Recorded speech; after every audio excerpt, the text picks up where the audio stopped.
Chapter 408. Your Majesty, please calm down. I have been wrongly accused. I have been thinking for the Southern Ming Empire and have not received any benefits from anyone. I only wish that one day, Your Majesty can reunite the great Ming Empire and return to its golden age. I believe that in order to achieve this goal, any price is worth it.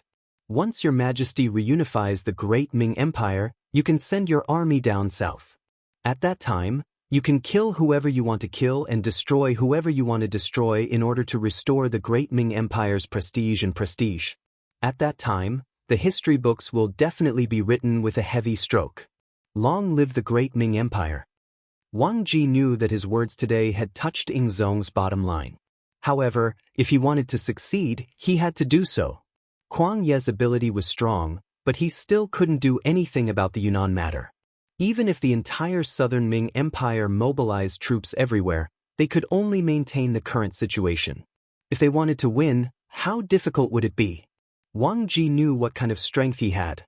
If even Kuang Yi could not do it, how could he do it well? Since he could not do it well, he could only think of other ways. Otherwise, not to mention becoming the Minister of War, it would be difficult to even keep his current position. In addition, he had already met with the Jiaoji envoys and said that as long as the great Ming Empire was willing to marry the princess to King Li of Jiaoji, they would recognize their independent status. Jiaoji would then withdraw their troops and retreat. Now that Jiaoji knew the bottom line, Wang Ji had an idea. In order to succeed in one strike, he also wanted to express his goodwill to Marquis Shiping. If he could gain the other party's favor and help, it would play a very positive role in stabilizing his position in the imperial court. It was precisely because of his previous interactions and thoughts that he dared to say those seemingly rebellious words in the imperial court today. It seemed to go against the teachings of the ancestors, but after thinking about it carefully, it was the best way to solve the problem at hand. It was just sending out a princess, recognizing a country's sovereign power, and conferring a prince with a different surname.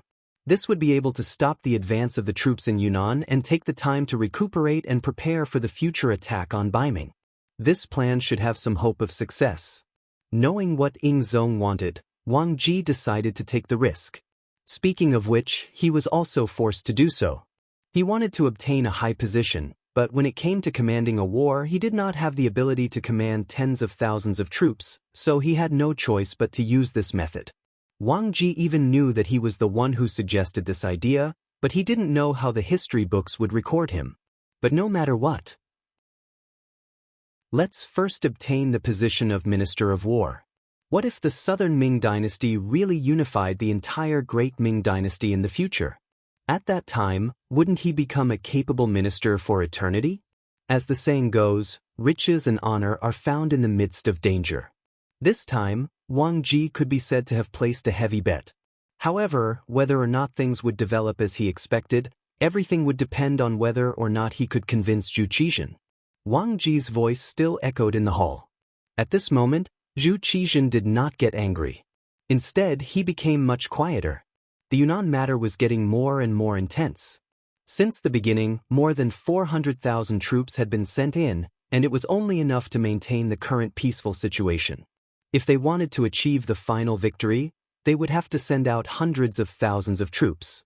If that was the case, wouldn't they need to mobilize more troops and spend more money? The Southern Ming dynasty's treasury was almost empty. Could they still persevere? Even if they persevered, what would they obtain after this war? If Baiming took advantage of this opportunity to invade, how should they deal with it? Could it be that he had to continue to be the ruler of a fallen country? Should he agree or not? Zhu Qizhen fell into a dilemma. Your Majesty, you have to make a decision quickly. The current Southern Ming dynasty cannot endure. Seeing that Zhu Qizhen seemed to have fallen into a dilemma, Wang Ji, who saw hope, shouted bluntly. He had the appearance of a loyal official. Sigh. Forget it. Since this is the case, I will leave this matter to Minister Wang and Minister Chao to handle together. I can agree to their conditions, but they must also guarantee that they will help us deal with King Minzhuang. I want to quickly pacify the chaos in Yunnan. Zhu Qizhen knew that if this continued, it would not be a good thing for the Southern Ming dynasty. Thinking that there was no better way, he could only agree first. As for what would be recorded in the history books, as long as he recuperated and could truly unify the great Ming dynasty, what he did today would naturally become a wise move of enduring humiliation. Your Majesty is wise. Seeing that Zhu Qizhen really agreed, Wang Ji kowtowed 3 times to the ground. He knew that from this moment on, his position should be stable. As long as the matter of Yunnan was resolved, his position as Minister of War would be set in stone. Zhu Qizhen actually agreed to the request of being bestowed the title of king and a marriage alliance. He threw the ancestral teachings to the side. Once the news came out, many officials were in an uproar. Many people had tears streaming down their faces, and their faces were filled with sorrow. They finally recognized the fact that the once powerful great Ming dynasty no longer existed. The sudden appearance of being bestowed the title of king and the marriage alliance, as well as the matter of Wang Ji going to Yunnan from Jingdo, caused everyone to overlook Yang Chendong, who was still outside Gaozhou Prefecture. Zhu Qizhen only took back his authority as an imperial envoy, and then had Guan Ying and Ma Wei in Wuzhou Prefecture take care of this matter. Guan Ying and Ma Wei in Wuzhou Prefecture received the imperial edict. They also learned about some of the things that had happened in Nanjing and Jingdo through some channels. How is that possible? Although Minister Cheng is old, his body is still good. Now that the chaos in Guangdong has been resolved, it is time to focus on resolving the Yunnan matter. How can he be allowed to rest? Guan Ying, who received the news, had a face of disbelief, and his voice was filled with anger. Ma Wei stood to the side and watched all of this happen. However, he did not say anything. In terms of rank, Ma Wei was a level 3 official, far higher than Guan Ying, who was only a level 5 official.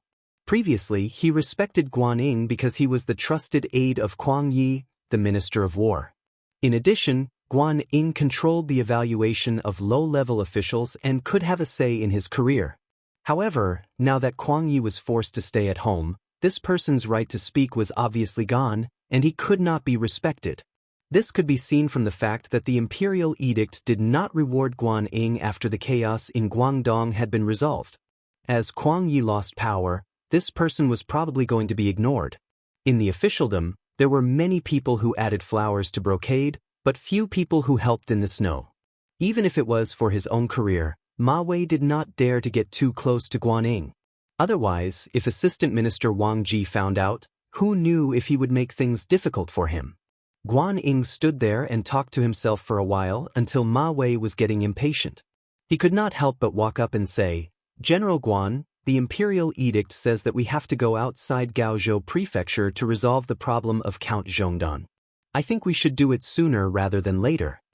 "Yes, the matter needs to be resolved as soon as possible. How about this, we will leave tomorrow." Guan Ying felt Ma Wei's attitude towards him. If it was not for the matter of Yang Chendong that had not been resolved, he would have already distanced himself from him. However, he himself also wanted to resolve this matter quickly and then go to the capital to see his teacher Kuang Yi. On this point, the two had the same request. "Very well, then I will go back and prepare." He was afraid that Guan Ying would not go with him. If that was the case, he would not have the confidence to face Yang Chendong alone. With Guan Ying it would be fine. If the matter was successful, he would naturally have to take credit for it. If the matter was not successful, then he could just push all the blame onto him. This was the result that Wang Ji wanted to see. How could Guan Ying not see Ma Wei's change of heart and thoughts? To be able to become the person that Kuang Yi valued and nurtured, how could he not have some ability? He was also scheming against Ma Wei. These two people who were not of the same mind worked together to complete a task, causing the matter itself to be filled with complexity and uncertainty. Not to mention, the person they were facing this time was Yang Chendong. This person was extremely outstanding in all aspects. Before the matter even started, it was already destined that they would not be able to gain any benefits. The matter that happened in the capital was quickly transmitted to Yang Chendong through the Security Bureau. In the largest military tent outside of Gaozhou Prefecture, the first thing Yang Chendong did after receiving the news was to arrange for his subordinates to buy food. In the process of eliminating the Huang bandits, almost all the spoils of war were obtained by Lung Feng. The total amount was close to 10 million taels of silver. With this amount of money, it was more than enough to buy some vegetables and meat from the surrounding big families. Furthermore, the Chang clan and a few other merchants from the south who were cooperating with the Heavens Beyond Trading Company would also send food over. With these, it would not be a problem to feed the 8,000 people.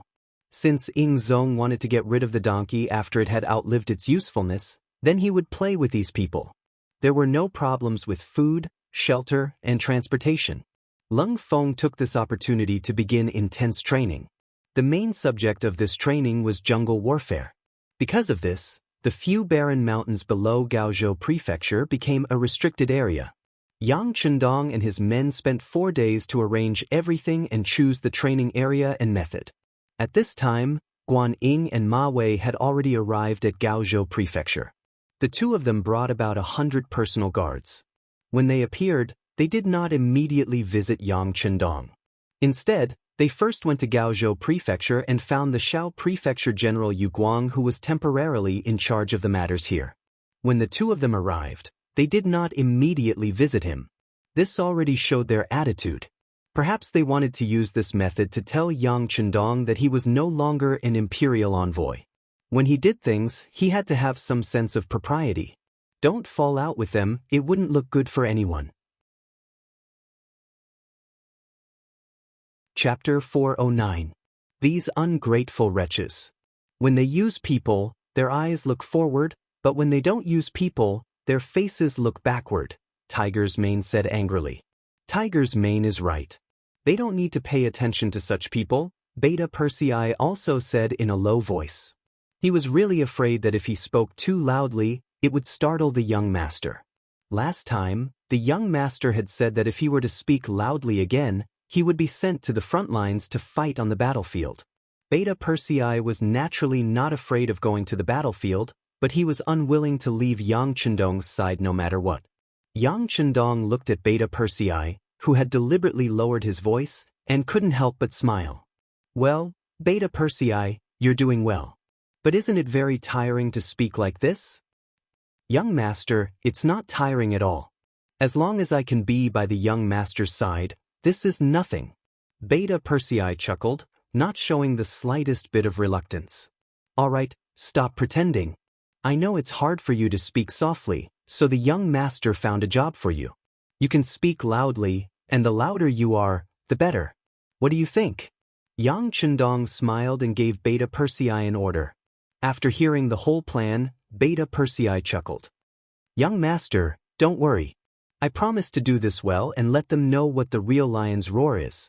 Very good. Yang Chendong patted Beta Persei's shoulder in satisfaction, then said to Tiger's Mane, call the first and second guard squads here. The young master needs to arrange the work.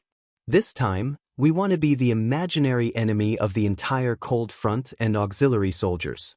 We want to teach those rookies a lesson by fighting against a few thousand.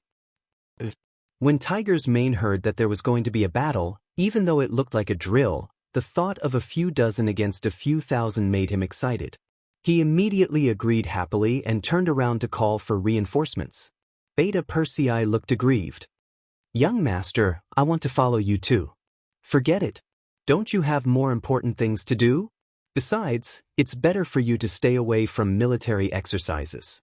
Have you forgotten that during the last exercise, I asked you to fake a fight and show mercy to your brothers, but you injured one of them with a slap? You were too heavy-handed. Yang Chendong brought up the past. Beta Persei was very strong due to his tall stature. Even if he held back, a slap was far from what an ordinary person could withstand. Young master, I'll use 30% of my strength this time. Beta Persei still wanted to fight for a chance. Okay, you can go if you want. Get things done first. When they stop bothering this young master, you can come to the forest to find us.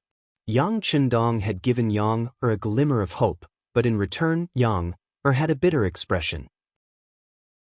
Perhaps Yang also knew that what he was about to do was a protracted battle, and it wasn't something that could be easily accomplished.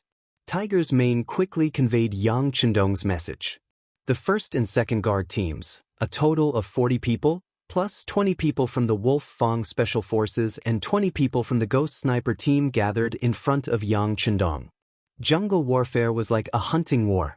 In addition to some pursuit and interception, the most important thing was to hide. For a jungle veteran, the jungle was like having a logistics base.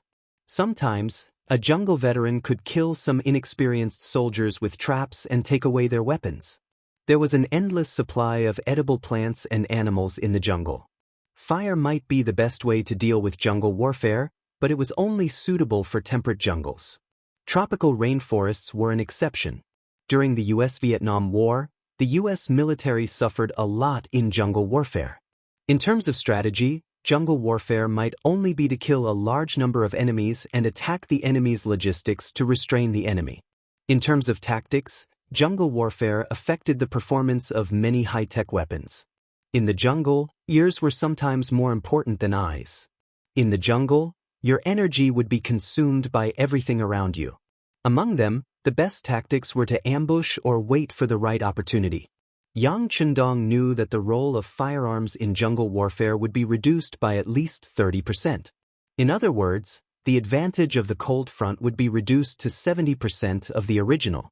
In order to make up for this shortcoming, more training was needed. Sweat more during training and bleed less during wartime.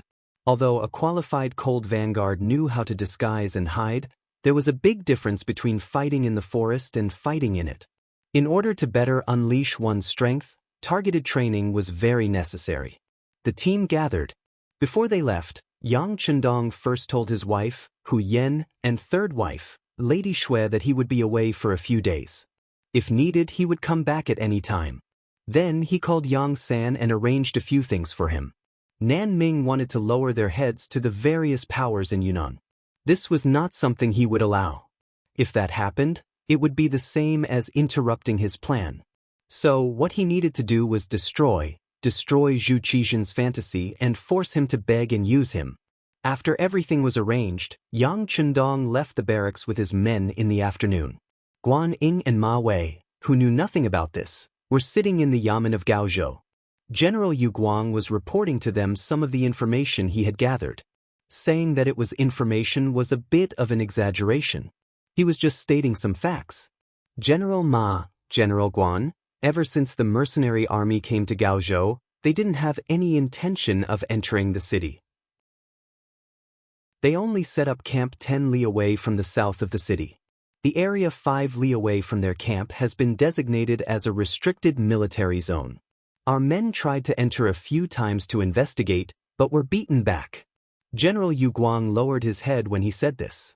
He was obviously ashamed of his men's incompetence. What did you just say? Beaten back? They really dared to do it? When Ma Wei heard this, a trace of fear flashed across his face. He obviously didn't expect this situation. Yes, they were beaten back. It's just that they knew their limits. The men they sent only suffered superficial injuries. They'll be fine after a few days of rest. Yu Guang nodded and admitted. How dare they? Where do they think they are? This is the territory of our southern Ming dynasty. Every blade of grass and every tree here belongs to us. They actually dared to touch our people in our territory. They are truly audacious. General Yu? Didn't you think of retaliating? Ma Wei said angrily. He was the commander of the Guangdong Guards. In principle, once a war broke out in Guangdong, he was the leader of the army and had the authority to command any guards under him. The mercenary army beat up the Ming army here. That was equivalent to slapping his face. They didn't give him any face. How could he not be angry? Retaliate? Yu Guang raised his head when he heard this, then shook it violently. Our brothers can't beat those mercenaries. Yu Guangwei said this because he had worked with these people before. Thinking back to when they were on good terms, he had worked with Wu Sheng's 1st Battalion of the Cold Front. He had personally witnessed their powerful military strength, especially the firearms in their hands that could fire consecutively and were incomparably accurate. The power of those firearms shocked him even more. For such weapons, he had even discussed with Wu Sheng to see if he could get himself one to show off. Originally, he thought that since he had asked for it, Wu Sheng would at least give him some face. Never would he have thought that the usually easygoing Wu Sheng would shake his head firmly and say that he didn't have the authority to do so. Yu Guang naturally didn't believe such words. How could a general not have the authority to give a weapon to a friend? He thought that this must be a lie and was very unhappy about it for a while. It was because he had enough understanding of those firearms that Yu Guang was very clear that with his strength, he was definitely not a match for the mercenaries.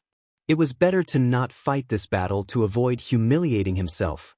Yu Guang bluntly said that they couldn't beat the mercenaries. When Ma Wei heard these words, his face alternated between red and white, but he really didn't know what to say because he also thought the same in his heart. After holding it in for a long time, he finally spat out a sentence. But we can't let them hurt our people for nothing. They have to give us an explanation. They did. They said that the area within a 5-mile radius of the military camp is a restricted military zone. As long as we're outside this zone, they won't care what we do, Yu Guang told the mercenaries the answer they gave him. However, this answer only made Ma Wei angrier. This was clearly looking down on him, but he couldn't do anything about it. Who asked him to be weaker than them?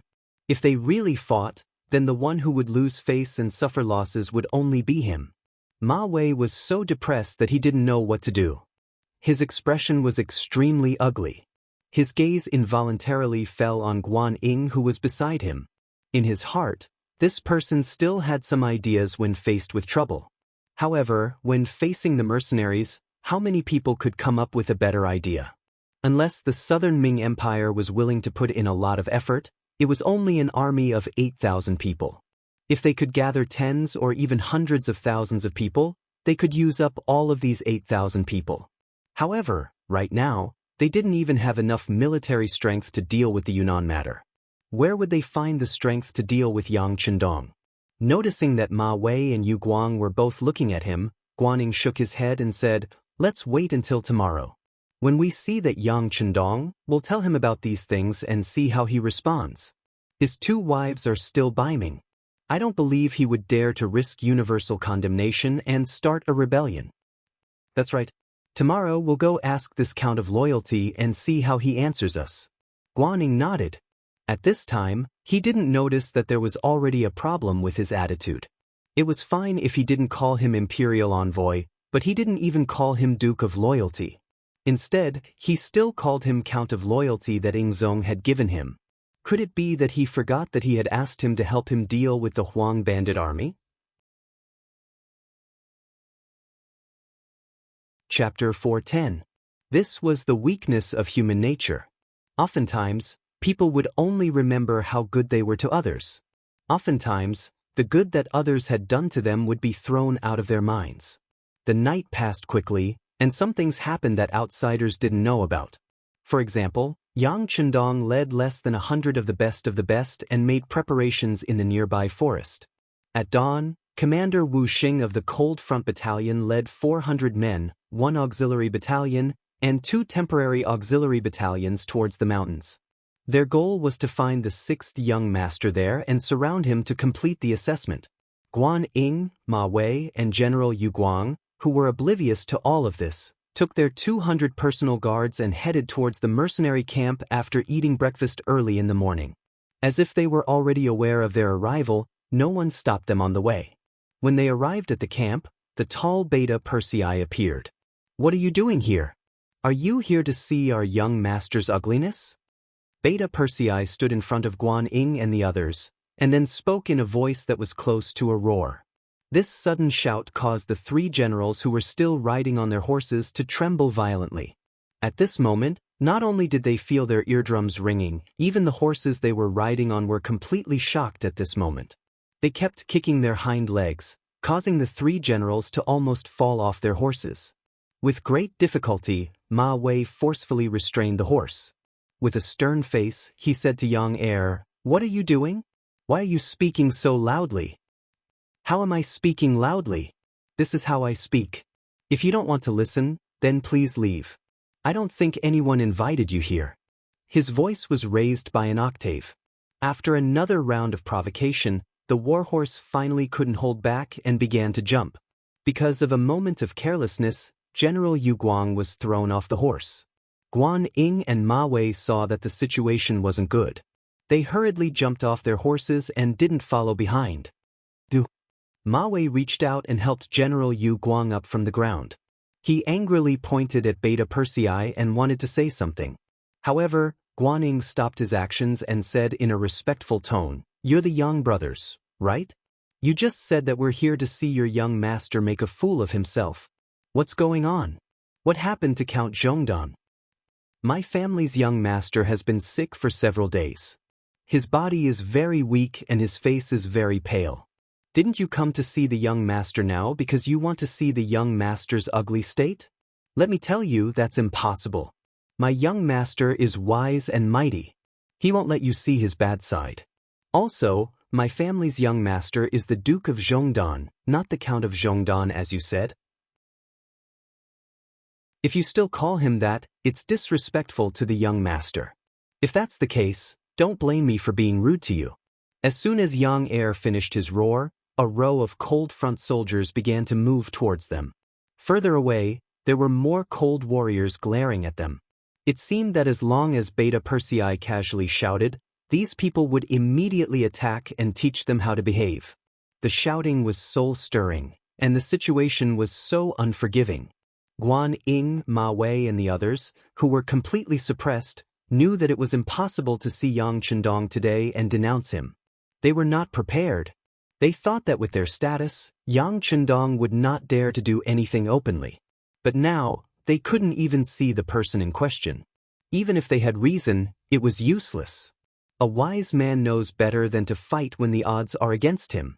Guan Ying asked, "Brother Beta Persei, when will your family's young master recover?" "Don't ask me about this. I'm not a doctor. Why don't you come back in a few days? Maybe when the young master recovers, he can see you."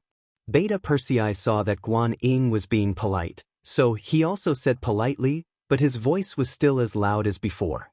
When Guan Ying and the others heard it, they couldn't help but frown.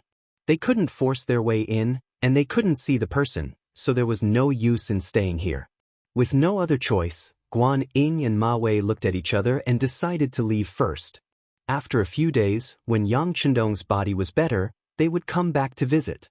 Guan Ying, Ma Wei, and the others were about to leave. Lung Feng didn't make things difficult for them, but only watched them leave.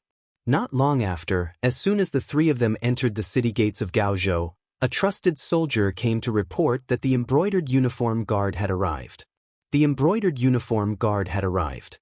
The one who came was Commander Wei Guang, a fourth-rank official. This fourth-rank official was extremely high. Even in front of Ma Wei, who was a third-rank official, it was still slightly higher. The four of them met in a secret room in the back courtyard of the magistrate's office. It could be seen that the matter they were talking about was extremely confidential and not to be known to outsiders.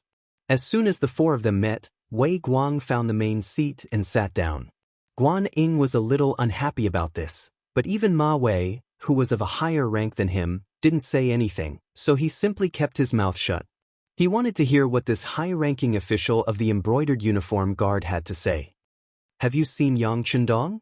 After the four of them sat down, Wei Guang asked first. The one who answered him was General Yu Guang. He probably knew that his position wasn't very high and was only a general of a magistrate. At this time, it was most appropriate for him to answer Wei Guang's question. His servant said that he was sick. Sick? After hearing this, Wei Guang's eyes couldn't help but light up, as if he had thought of something. He said that he was sick, and said that he was very miserable, as if he couldn't even get out of bed. But from this general's point of view, this seems to be half-hearted. At this time, Ma Wei opened his mouth, his face full of displeasure. Obviously, he felt that today's trip was somewhat embarrassing. Unexpectedly, after he finished speaking, Wei Guang, who was sitting there, actually nodded his head lightly. Perhaps his illness is true. But it shouldn't be illness, and it could be poison. Poison? Suddenly hearing this, Ma Wei, Guan Ying, and Yu Guang's eyes couldn't help but light up, then darken. Obviously, they thought of a certain possibility. Yes, we received news that someone had assassinated Yang Chendong, and they even used poison. It's just that there hasn't been any concrete reports. Looking at it now, it is very likely to be true. All right, General Yu Guang, you've been here for the longest time. May I ask if you've seen Yang Chendong when the mercenaries arrived? Wei Guang nodded as he voiced his guess. Then he asked Yu Guang. I have seen some of the other mercenary generals, but this Yang Chendong, I really haven't seen him once. After thinking for a while, Yu Guang suddenly slapped his thigh and said, that makes sense.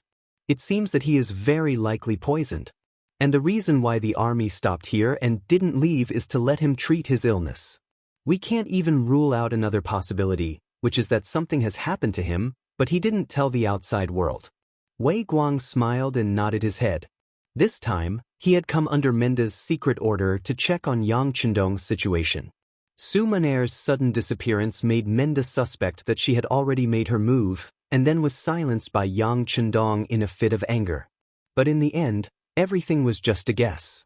This time, he sent Wei Guang to get a clear answer. Wei Guang had seen Su Maner before and naturally knew of her beauty. He believed that if it were him, he wouldn't have the slightest bit of defense against such a beautiful woman. Therefore, he judged others by himself and thought that Yang Chendong might have fallen into a trap. That was why when he heard Ma Wei and the others say that they didn't see the main culprit and that the other party said that he was sick, he made such a guess. At this moment, even Yang Chendong probably didn't expect that he didn't come here because the other party's position was too low and not worth meeting. He didn't think that it would become the main basis for guessing that something had happened to him. The basis for guessing that something had happened to Yang Chendong was Su Maner's disappearance. As for whether this woman would stop halfway, Menda didn't even think about it. A woman who lived only for the sake of her family, once she saw a little hope, how could she stop? If Yang Chendong is really poisoned, this is our chance. After Guan Ying heard Wei Guang's seemingly determined tone, he suddenly had a feeling that his eyes lit up. Could this headless mercenary army be of use to him? Guan Ying wasn't the only one who thought of this. Ma Wei's eyes also lit up. If these mercenaries could be used by him, then the safety of Guangdong would have more protection. As the commander of the Guangdong Guards, he would have more confidence in doing things. There is a chance, but we can't make a move on the mercenaries. Wei Guang seemed to have thought of something. After all, the embroidered uniform guards had a wide source of information and knew a lot of information that ordinary people didn't know. We won't make a move on the mercenaries. Didn't they recruit over 4,000 people from the Huang bandit army? We only need them. Guan Ying naturally knew how terrifying the mercenaries were. He also knew that the mercenaries in front of him weren't all of them. As for how powerful the entire mercenary army was, it was only a guess based on his imagination. The embroidered uniform guards had secretly sent people out to sea before, but without exception, there was no news. Since they didn't know how powerful Leng Feng was, it was best not to provoke him and not to make an enemy out of him. However, it didn't matter. Those things had nothing to do with him. He only needed to do the things in front of him well. That was to recruit these people who joined the mercenary army later on for his own use. Ever since he saw the glory of the mercenary army on the battlefield, Guan Ying wanted to build an army like this. This way, the overall strength of the South Ming army would increase by more than one level. With the addition of these people, his wish might come true sooner.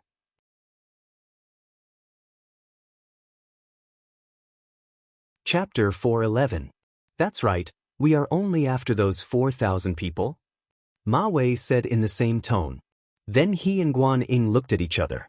It could be seen that at this moment, there was an element of competition between them. Well, that's possible. Then we'll use our own methods. Wei Guang also received a mission, which was to bring some mercenaries back to the capital to resume their duties. From these people, they might be able to get more information about the mercenaries, which would play a crucial role in how to deal with them in the future. As a result, the three parties began to secretly compete with each other. They were all rushing towards the same goal, which was to persuade the original Huang bandits who had just joined the mercenaries to join their side and be used by them. Yang Chendong did not expect this war at all. When he received this news, he couldn't help but laugh out loud. Since they want to create more problems, let's play with them. Pass down the order, let's have Yang Er and Yang Wu put on a good show with them. In short, the longer they delay, the better. After Yang Chendong finished speaking, someone had already passed on the order. He himself was standing on the mountainside, looking in the direction of the southwest. At this time, his eyes seemed to be able to see some of the chaotic situation there. Yunnan. It was Jules and his bastard sons who started this mess. Zhu Li, the 18th son of Zhu Yuanzhong, was born with Zhou Fei. In the 24th year of Hongwu, 1391, he was given the title of Min Province. 4 years later, because Yunnan was newly attached, he needed a prince to govern it. In the first year of Jiangwen, the Marquis of Shiping, Mu Cheng, accused the Min king of misconduct, and the Jiangwen emperor demoted him to a commoner. After Zhu Di's death, Zhu Li's title was restored. This Min king Zhu Li was not a good person. Since he was restored to the throne, he acted recklessly, indulged in the old customs, took the seals of various departments, and killed officials. After Zhu Di found out, he took away his vassal king's seal and then cut off his guards. Later, perhaps because Zhu Di cared for his younger brother, he returned the seal to him. After Ming Renzong ascended the throne, he moved Zhu Yi to Huguang Wugang and lived there. A long time later, a mansion was built for him. At that time, he was almost 50 years old. Zhu Yi was very bad, and so were his sons. Especially the son of a concubine, Prince of Guangdong Zhu Huili and Prince of Yangzhong Zhu Huili. In order to compete for the property of the Prince of Min's mansion, they had already quarreled with their elder brother, Prince of Jinan Zhu Huili. The reason was that Zhu Huiliang and Zhu Huiliang's mother, Su, didn't have a high status. She was afraid that her two sons would be in a disadvantageous position when dividing the family property. So, she took advantage of the muddle-headedness of the old king of Min and stole from the king of Min's mansion many times. Finally, one day, when she was caught in the act, the ashamed Su Shi hanged herself. Her mother, who stole things, died. How could the two living treasures just let it go? Especially Zhu Huili, who was full of evil tricks. First, he tore down the wall and opened the door, forcibly opened the inner and outer treasury, and took the gold and silver of the family. Then he reported to the imperial court, saying that his brother Zhu Huili forced his concubine mother to death, and the imperial court should uphold justice. After Ming Yingzong heard about it, he sent the prince consort and the imperial censor to investigate. They found that it was not like what Zhu Huili said. Then he sent an imperial edict to warn Zhu Yi and his son, "If you violate the rules, I dare not do it." After that, the Prince of Min's mansion was quiet for a while. But then the outbreak of the Tumu Castle broke this silence. Because Ming Yingzong's army was defeated and retreated back to Nanjing to establish the southern Ming dynasty, Zhu Qiu took over the throne and became the emperor of Baiming. The big and powerful Ming dynasty was divided into north and south, and its strength was greatly reduced. Almost at this time, the old king of Min, Zhu Yi, died. Jinan Zhu Huili became the second king of Min, also called king of Minzhuang. In history, the brothers were incompatible with each other. After Zhu Huili became the new king of Minzhuang, the conflicts between them began to escalate. But because of the appearance of Yang Qindong, everything changed. Since Zhu Qizhen and Zhu Qiu could separate and become the North and South emperors, why couldn't they? Did they have to be entangled with the issue of King of Min? Not to mention that the two brothers originally had titles, namely Guangdong King Zhu Huili and Yangzhong King Zhu Huili. Among the three of them, Zhu Huili was the quickest to react. Just when his elder brother Zhu Huili inherited the throne, he and his younger brother Yangzhong King Zhu Huili came to congratulate him, which made his elder brother and the guards in the family very nervous. But when there were no outsiders, Zhu Huili and his younger brother Zhu Huili told their thoughts to their elder brother Zhu Huili, and the new king of Min was tempted. Since the Ming dynasty could be divided into north and south, why couldn't they divide another one? As long as the three brothers were united, what couldn't they do? After all, the land that could be ruled by the king of Min was still small. If they could fight for it, how big would the world be? Kings, nobles, generals, and ministers were all noble. Not to mention that the blood of the Zhu family originally flowed in their bodies, which was the bloodline of the royal family. Just like that, the three ambitious brothers began to work together and secretly made preparations. They wanted to take advantage of the time when Yingzong's influence in the south was not completely stabilized to make their move. When the ancient people started a rebellion, they needed a reason. For example, Liu Bang, the ancestor of the Han dynasty, killed the White Snake and Emperor Xian. There was a servant in Guangdong King Zhu Huili's house called Duan Yuhong. His father, Duan Hongshan, was a person who knew magic. He was recommended to come here and introduce to you Li Bin, who was good at physiognomy. After planning, Li Bin appeared as a guest at a large banquet held by King of Min. When he saw the new king of Min Zhuang, Zhu Huili, he said with a shocked look, "The king's physiognomy is really rare in the world. As long as you have the heart to fight for it, you can succeed. The time should be last year. It can't be later than May or June this year. You can directly send troops to the east to Nanjing and you can ascend the throne." When Li Bin was talking, outside the hall, some guards holding swords walked in and stood on both sides. They looked like they were ready to fight, forcing the guests to make a statement. Two brothers, Guangdong King Zhu Huili and Yangzhong King Zhu Huili, took the lead and bowed, saying that they would support their elder brother.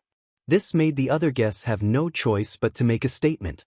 One by one, they knelt down and shouted. Since the Ming dynasty's Yongle and Xuande feudal lords removed the feudal lords only had a few guards. How could they have a large army? However, this was not a problem for the three brothers. They asked people to use gold to make a treasure of the king, silver ornament Lingwu Marquis, Qinwu Marquis seal 2, changed to Yuan Xuanwu. They also imitated the emperor's method and made many imperial edicts. Then they asked their subordinates, Duan Yuhong, Mengning, Chen Tianzai, and the others, to use the seal coins and other things. Confer the title of Lingwu Marquis to Yang Wenba, the title of Lingwu Marquis to Tianzhai Miao Jinlong, and the title of Qinwu Marquis to Qinwu Marquis. At the same time, they sent people to contact the old king of Jiaoji, Li Li, and promised them great benefits. In history, Yang Wenba and the others were very clear-headed. When they saw the so-called imperial edicts from the Guangdong brothers, they did not take it seriously, let alone send troops for them. However, in this life, the Ming dynasty was divided into north and south. The power and strength of the imperial court were greatly reduced. In addition, this time, the three brothers worked together. Yang Wenba also had the idea to collude with them. The three brothers of the Min king had the support of several Miao leaders internally and the support of Jiaoji externally. When the general situation was formed, Yunnan was in chaos. When Yunnan was in chaos, the Mu family, as the biggest warlord, and also the one who had lived here for generations, became the only obstacle to the success of the Min king. It was still the same sentence. When the north and south were clearly separated, the Mu family was not even clear about who they should be loyal to. How could they rashly send troops to quell the chaos?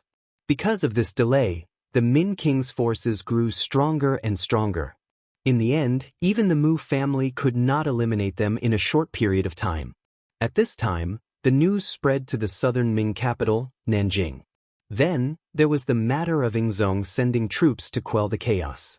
Looking at the relevant information that was completely inconsistent with the development pattern in history, Yang Chendong, who was in a well-disguised deep pit, slowly turned off the flashing flashlight in his hand. The situation seemed to be getting more and more chaotic. Even the news from the military camp outside was not as encircling and intercepting as previously thought.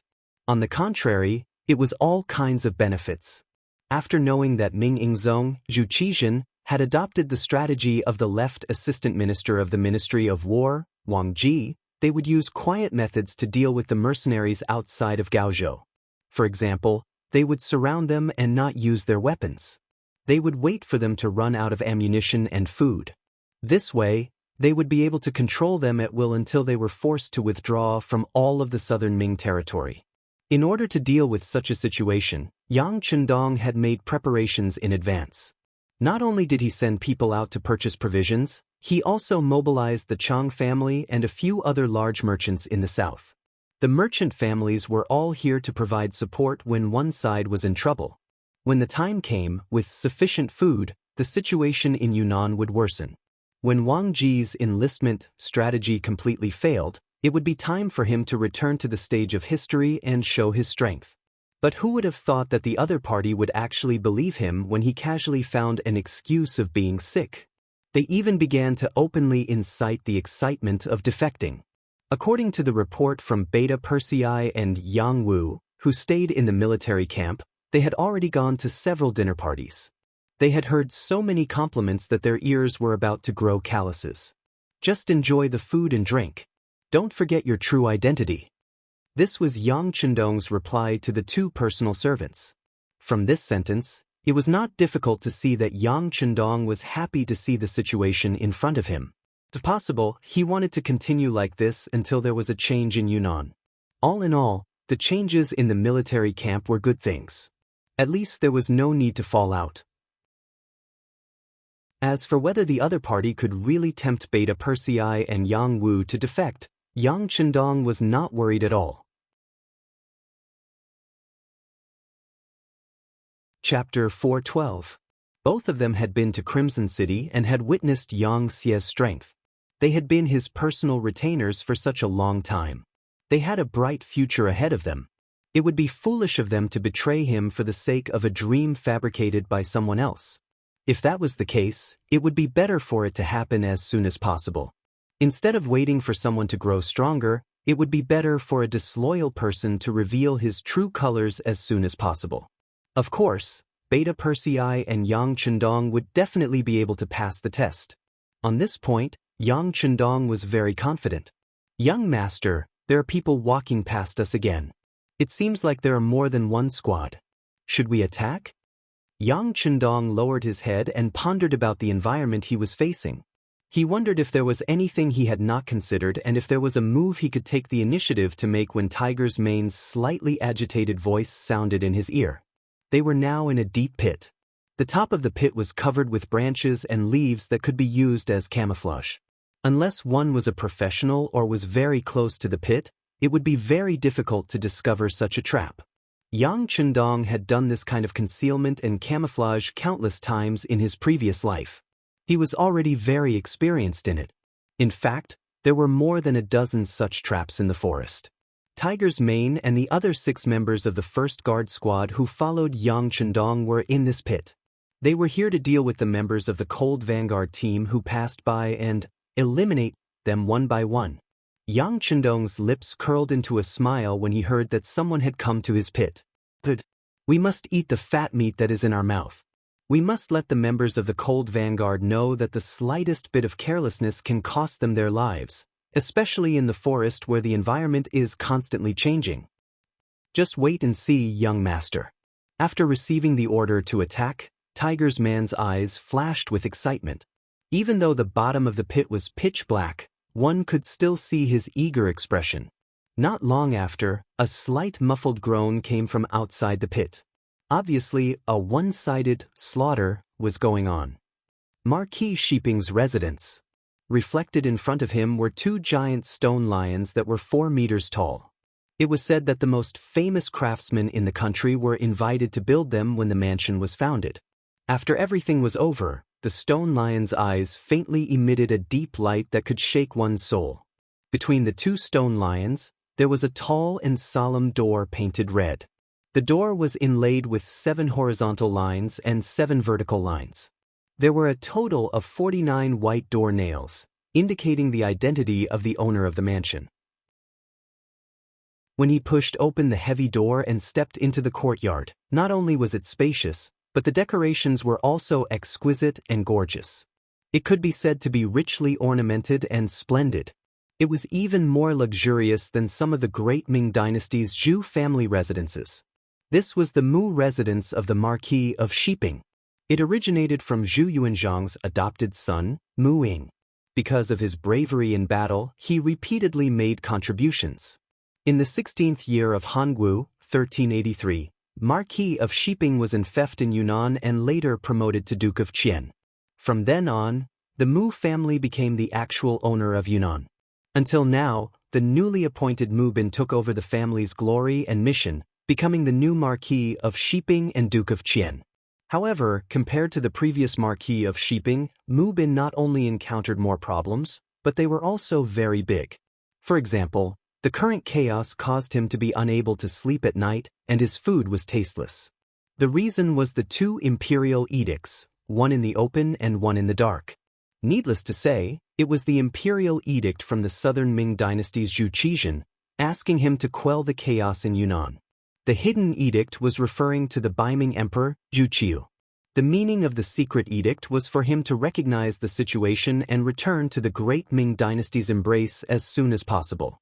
As for the Yunnan matter, he could watch with folded arms. When the chaos affected the retired emperor's foundation of governance, he could work together with Baiming to pacify the world. Since the great Ming dynasty was divided into two, Mu Bin was in a difficult position. He didn't know who to listen to. As the Mu family who had protected the Zhu family for generations, they had never had any thoughts of rebellion. This was the case from the earliest Muing. Even now, Mu Bin still had the same idea. However, the matter of two emperors in one country was really difficult for him. Moreover, from his point of view, it seemed that every one of them was orthodox and every one of them was not. Zhu Qizhen was originally the emperor of the great Ming dynasty. Although news of him was lost due to a crushing defeat on the battlefield, his identity as the emperor had always existed. It was not an exaggeration to say that it was orthodox. Zhu Qiu was appointed in the face of danger. After there was no news of the emperor of the great Ming dynasty, he succeeded as the emperor and played a very positive role in calming the hearts of the officials and the people. Moreover, he ascended the throne in the northern capital. There were ceremonies and laws. It could be said that it was orthodox. However, it was not. When Zhu Qizhen returned after his defeat, he should have gone directly to the capital. However, he did not have the courage to do so. Instead, he went to Nanjing to establish the southern Ming dynasty. This seemed to be somewhat unorthodox and even had the intention of splitting the great Ming dynasty. Zhu Qiu was even more so. His emperor position was originally a stopgap measure. Logically speaking, when he knew that Zhu Qizhen was fine, he should have taken the initiative to give up the throne. However, he did not. Instead, he continued to sit on this somewhat illegitimate emperor position. It did not seem to be an orthodox thing to do. These two emperors were both right and wrong. It was difficult for Mu Bin. It was precisely this difficulty that made the situation in Yunnan worse and worse. Even if he wanted to go all out now, he was afraid that he would not be able to solve the problem. In war, the most taboo thing was that the commander's will was not firm enough. This kind of thing happened to Mu Bin. Even the commander was like this, let alone the soldiers. They did not know who to listen to, so much so that in the later stages, they did not know who to fight for. They did not even know why. It would be strange if they could fight this battle well. Even Mu Bin could not believe it. Because his will was always wavering and his will was not firm enough on the battlefield, the enemy took advantage of the loophole. Now that things had reached this stage, he could only stay in a corner and wait for changes. It was at this time that Ing Zong's special envoy arrived. It was Wang Ji, the left assistant minister who acted as the minister of war. According to his suggestion to Ing Zong, he was now splitting his troops into 3 ways to solve the problem. The first way was to form a marriage alliance with Jiaoji. The second way was for the Mu clan to be crowned as king. The third way was to bribe the Miao clan army with a large sum of money. The first way was long and the third way was full of danger. In the end, Wang Ji himself chose the safe and dignified second way, which was to come to the Mu clan and act as a lobbyist. In exchange for Mu Bin's position as king, the Mu clan would send troops to quell the chaos in Yunnan. Mu Bin naturally did not dare to neglect Wang Ji's arrival. Although he had a large number of troops in his hands and had a high influence in Yunnan, he had to be careful. The reason why the Mu clan could continue to this day and hold military power without being suspected by others was because they were cautious and careful. Usually, if a random 5th-rank official of the imperial court came to the Mu clan, he would personally receive him, not to mention a 3rd-rank official who was very likely to become a 2nd-rank minister. In the Mu clan's main hall, the handsome Mu Bin saw Wang Ji, who was wearing a 2nd-rank official's robe and had a humble appearance. The two sides first greeted each other politely, then they sat down and looked at each other face to face.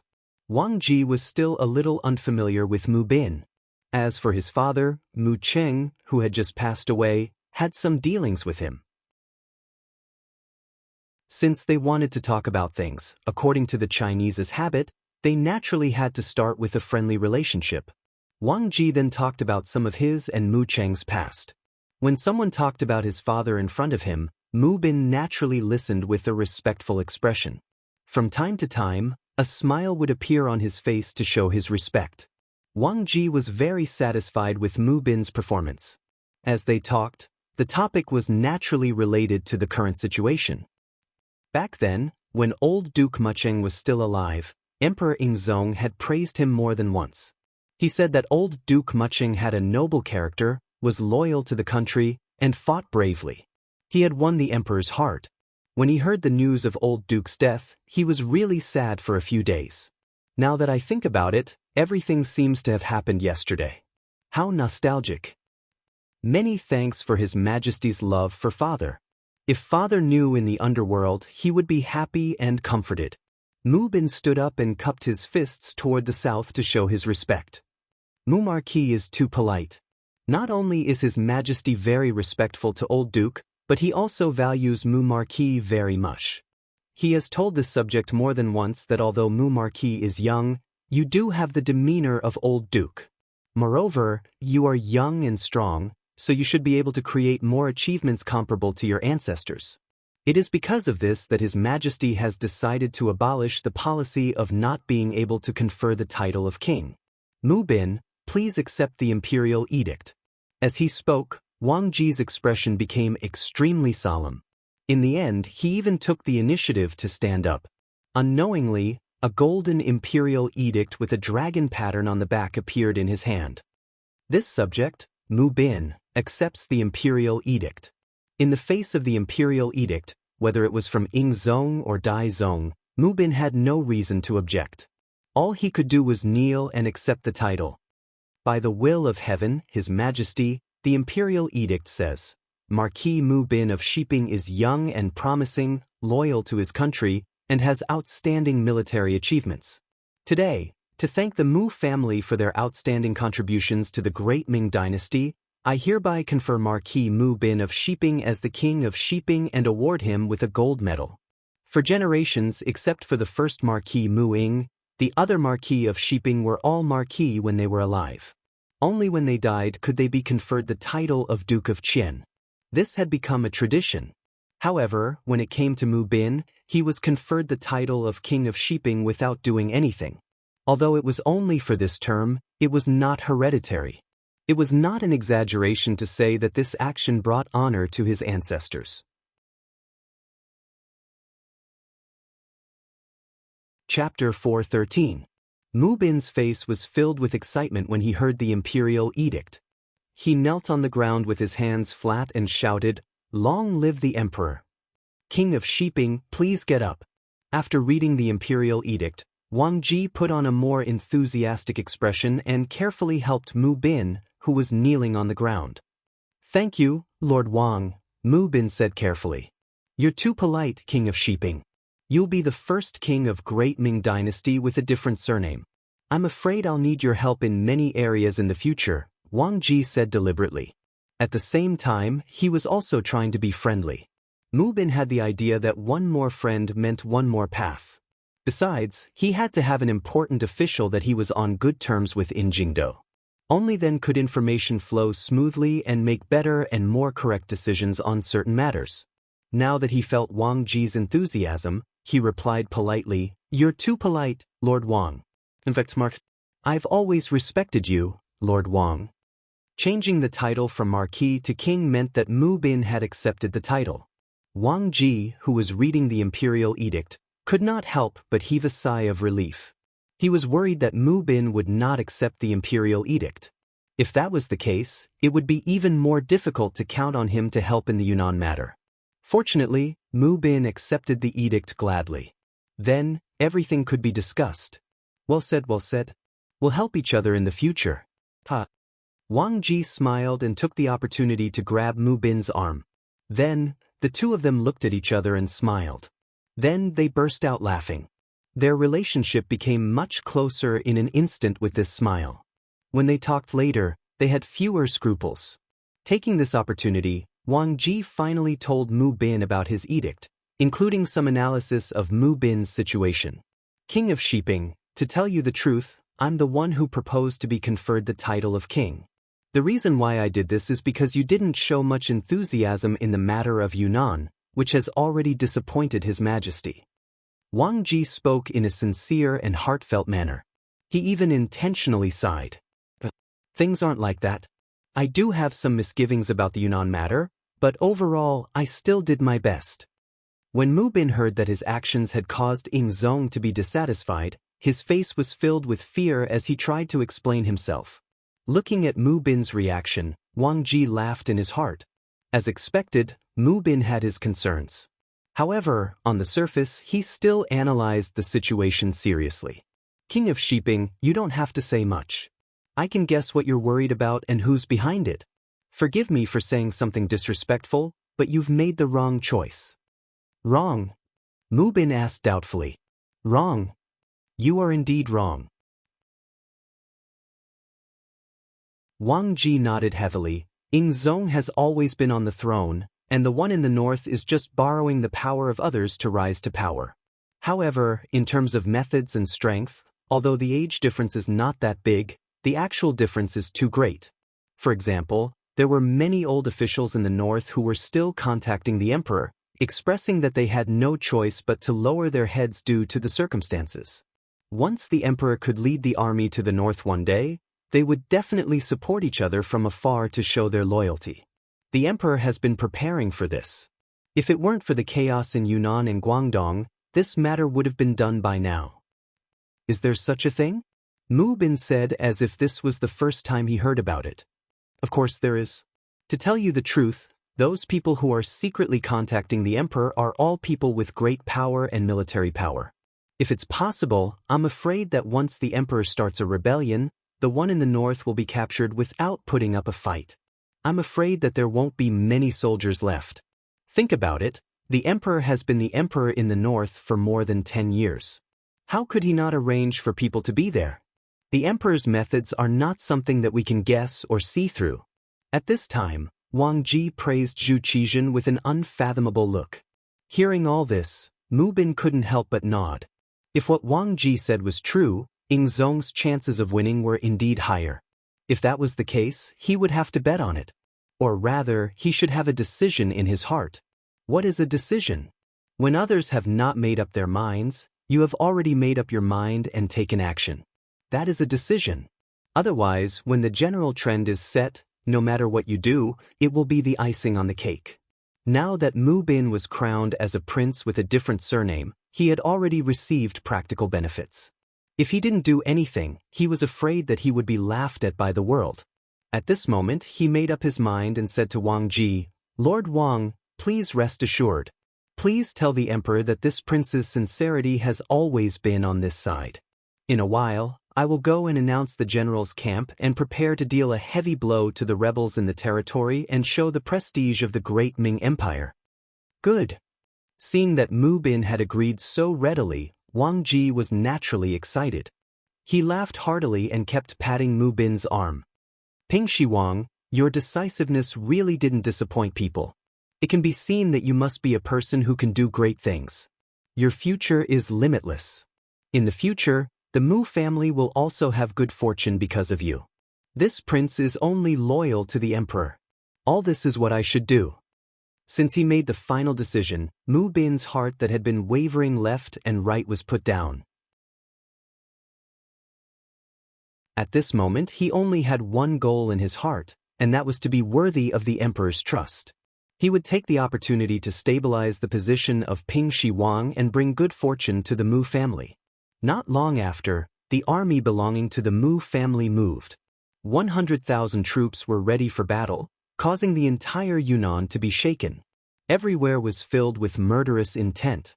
Wang Ji's road was successful, but the other two roads were not so smooth. Although the envoys sent to the Miao family promised a lot of money, the opinions of the Miao family leaders were not unified. It was difficult to reach a conclusion in a short time. Although the envoys on the way to Jiaoji successfully met the old emperor of Jiaoji, King Li Li, in history, this person died, but for the sake of the story he is still alive, still alive. Dear officials, please don't scold him as a prodigal son, thank you for your understanding. The other party seemed to be satisfied with the so-called marriage alliance, but they had different opinions on which princess to marry. According to Zhu Qizhen's arrangement, this time, the other party was given the daughter of a foreign prince, who was temporarily conferred the title of princess. Although such a person also had the blood of the Zhu family, it was not very pure and her status was not very high. King Lili was well aware of this point. Since he wanted to marry, he naturally hoped to find a princess with a pure bloodline and noble status to be his wife. Thus, he put forward his own request. That was, the marriage was fine, but he had to marry the third princess of the Southern Ming Empire. The third princess of the Southern Ming Empire was Zhu Qizhen's younger sister. During her birthday, Yang Chendong had even arranged a program for her. Because of her status, she was very noble. Later on, after Zhu Qizhen's army was defeated, although Daizong Zhuqiu tried to persuade her to stay, she still followed Zhu Qizhen to Nanjing. Because of this, the matter of finding Fu Ma was delayed. Now, she was a girl waiting to be married. Since Li Li knew about this matter, it was natural for him to have such a request. The other party wanted to marry the third princess, so the envoy did not dare to make a decision. He only said that he would return to the capital of the Southern Ming Empire and report to Daizong Yingzong. As if to put pressure on the other party, Li Li clamored for the envoy to quickly reply. Otherwise, he was not sure if he would send troops again in a fit of anger and occupy the entire Yunnan. At that time, it would be hard to avoid hurting the relationship between the two sides. The envoy was so scared that he ran out of the Jiaoji army's camp in a panic. He took a detour and headed straight for Nanjing. However, what he and everyone else did not expect was that the Security Bureau had already made arrangements to deal with this envoy. Not long after the envoy entered the Jiaoji army's camp, the assassination attempt was carried out. The envoy was completely unprepared and was killed, along with the dozens of people who followed him. Envoys being killed, this kind of thing usually did not happen. As the saying goes, even if two armies were at war, they would not kill the envoys. It was precisely because of this fixed way of thinking that no one would expect such a thing to happen. As a result, the envoy was only discovered after he disappeared for a few days. At that moment, rumors started to spread. It was said that King Lili had asked Yingzong for two women. One was the most noble and pure-blooded third princess, Princess Shangde, and the other was Zhu Qizhen's current wife, Empress Qian. It was also said that the old king preferred married women. This news was naturally spread by the Security Bureau on purpose. Because the envoy was already dead, the truth of the matter could no longer be investigated. Once such rumors were heard, the news immediately spread to the capital of Nanjing.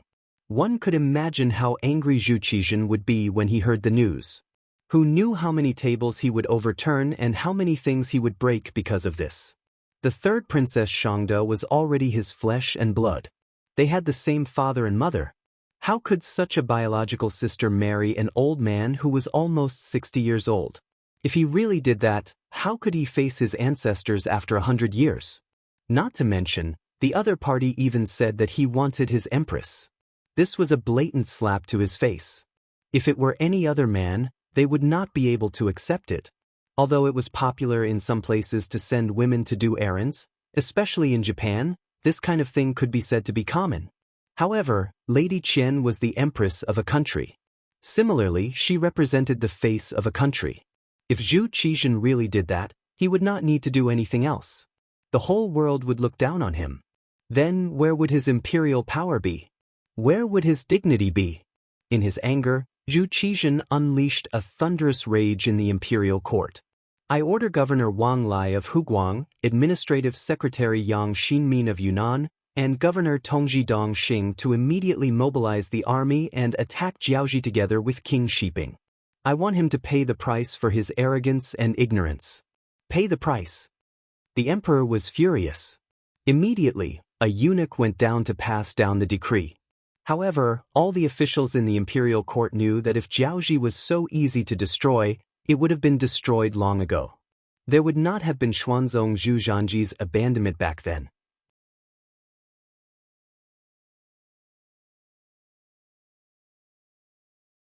Chapter 414. Thinking back to when Great Ming was just established, Zhu Di was really prosperous and sent troops to conquer Jiaoji, modern-day Vietnam. At that time, the one leading the troops was the late Duke Ing, Zhang Fu. With the strength of the Ming army, they defeated them and established Jiaoji province. However, as both sides were too far apart, many things were beyond their reach. In 1431 AD, Jiaoji province was abolished and Li Li accepted the Ming dynasty title, becoming the king of Annan. This was a huge blow to the prestige of the central government toward the southwest chieftains. What happened after proved that the negative effects of Xianda abandoning Jiaoji were long-term and fatal. This matter dealt a heavy blow to the Ming dynasty's international prestige in the western region and shook their suzerain status. Losing Annan meant losing the western region. This was something that even Zhu Zhanji did not expect. Since then, Annan had been harassing the border and invading the land. Finally, there was today's humiliation. Zhu Qizhan was still angry as he left court. Beside him was eunuch Chao Jixiang, who looked like he wanted to say something. Chao Jixiang, what's the matter? Noticing the change in Chao Jixiang, Zhu Qizhan stopped and asked with a frown. Even if I die 1,000 times, I will not say anything. However, I am afraid that I will make the emperor angry. When Chao Jixiang heard Zhu Qizhan's question, he knelt on the ground, his face filled with fear. As long as it is for the good of the country and for me, Chao Jixiang can just say it directly. I can forgive you. Zhu Qizhan had a good impression of this eunuch who seemed to be loyal and devoted to him. At least this eunuch was wholeheartedly loyal to him and did things wholeheartedly for him. He was much better than some officials who only knew how to fight for power and profit. He was also more reassuring. Hearing that he was not guilty, Chao Jixiang kowtowed to the ground and said, "Your Majesty, this subject believes that the Yunnan matter is not unsolvable. The reason why the progress of the various armies is slow and they have not achieved victory is because the generals at the front are afraid of the enemy. As they say, the emperor is far away and there is no one to supervise them. Is an imperial decree not enough for them to go all out? This subject requests to send an army supervisor to the front lines to put pressure on them. This way, it would be equivalent to His Majesty having an extra pair of eyes watching them. With His Majesty keeping an eye on them, there would be no need to worry about them not doing their best and not risking their lives." Finally understanding the meaning of Chao Jixiang's words, Zhu Qizhan's brows furrowed deeply. Minister Chao means to send eunuchs to the front lines to supervise the troops? This official is not afraid. The people sent can be arranged to be Your Majesty's trusted subordinates. This official will not say anything more about this matter. Chao Jixiang did not admit nor deny. He was afraid that his suggestion would give Zong the impression that he wanted to seize power and meddle in the military, so he didn't dare to say anything. Originally, the Ming dynasty had a system of inspecting the army. Every time there was a war, eunuchs would be sent over. On the surface, it was to supervise the army, but in reality, it was to watch over the generals for the emperor and report their performance in the form of secret memorials. Reality proved that with eunuchs supervising the army, the generals at the front lines did not dare to be negligent. Some even purposely showed a very brave appearance in order to gain the favor of the eunuchs. It was so that their names could be passed to the emperor's ears, and then their future would be limitless. However, ever since the defeat of Tumu, for the sake of Zong's reputation, everyone put the blame on Wang Zhen. There were even people who said that war was not a game. How could there be an outsider guiding an expert? It was also from then on that the idea of eunuchs supervising the army was rejected. This also caused the entire group of eunuchs to revolve around the emperor. Otherwise, without military power, they could be removed and replaced at any time. For the sake of supervising the army, for the sake of seizing military power, these eunuch leaders had thought of ways to solve this problem more than once. However, with Wang Zhen's example as an example, it was extremely difficult for them to change their minds. And now, the opportunity seemed to have come. Zhu Qizhan's dissatisfaction with the situation in Yunnan allowed Chao Jixiang, who was following beside him, to see an opportunity. Chao Jixiang was completely dedicated to the country and the people, and this moved Zhu Qizhan. He had also felt that the imperial power did not seem to have enough control over the war in Yunnan. It was not that he had not thought of sending eunuchs to supervise the army. Although there was a drawback of an outsider guiding an expert, it was undeniable that with eunuchs at the front lines, the imperial power would be able to reach the army, and it would be better for the army to fight bravely. In the past, it was because of Wang Zhen's influence and the obstruction of the officials that he had no choice but to stop the example of eunuchs supervising the army. However, now that Jiaoji was so rampant, no one would say anything if he proposed to send eunuchs to supervise the army. Well, the other party wanted the empress to be his wife. Could it be that the emperor was not allowed to retaliate? The great companion's loyalty to the country is exemplary. Since that is the case, I order Qian Liang to be the eunuch supervising the army in Yunnan. He will supervise the generals on the battlefield and kill the enemy bravely. Those who disobey will be punished according to the law. Zhu Qizhen finally opened his mouth and personally mentioned Qian Liang's name.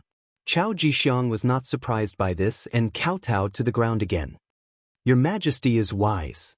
Long live the emperor. Who was Qian Liang? He was the nephew of the great eunuch, Qian Xingbao. Qian Xingbao recalled that when he was outside the Yang family in Baiming, he was someone who had wrestled with Ji Ning. He was also an old official of Yingzhong. Later, he followed the other officials to Nanjing. However, due to Wang Zhen's influence, he had been very low-key recently. Lying low was equivalent to waiting for an opportunity. Now that the opportunity had finally arrived, he could finally soar into the sky. It seemed that Qian Liang was Qian Sengbao's man and seemed to have some disagreements with Chao Jixiang. However, that was just for outsiders to see. In fact, since coming to Nanjing, these eunuchs had been unusually united. Perhaps they also knew that if they did not do this, they would not have a chance to stand out. Therefore, on the surface, they did not see eye to eye with each other, but their relationship was very good in secret. This time, Chao Jixiang made a suggestion. He had never thought of sending his own people to supervise the army. He only needed eunuchs to go, and it was equivalent to achieving his goal.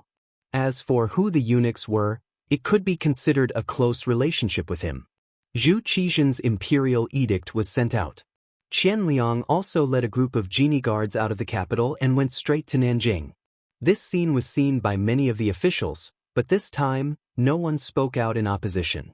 If there was someone to blame, blame the king of Jiaoji for speaking too arrogantly. If there was someone to blame, blame the eunuchs for choosing such a good opportunity to stand out. It was so good that the officials could not resist. In the Kuang residence in the capital, Kuang Yi, who had been ordered to recuperate at home, could not leave the residence or go to the court to meet the emperor. However, his position as the Minister of War did not change. There would be people who would immediately inform him of the big and small matters that happened in the court. When he learned that the emperor had sent eunuchs to supervise the army in Yunnan, Kuang Yi sighed. Has the emperor already forgotten about Wang Zhen's future troubles? Does he not know that doing this will only make the situation worse? After the long sigh, Kuang Yi could not help but think of Yang Chendong's appearance. After being the Minister of War for so many years, Kuang Yi was someone who understood the military.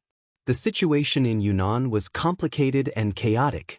How could sending eunuchs to supervise the army solve the problem? If these eunuchs went, not only would they not be of help, but they would also make the situation more chaotic. Then who would solve the problem there in the end? It seemed that it should be placed on Yang Chendong.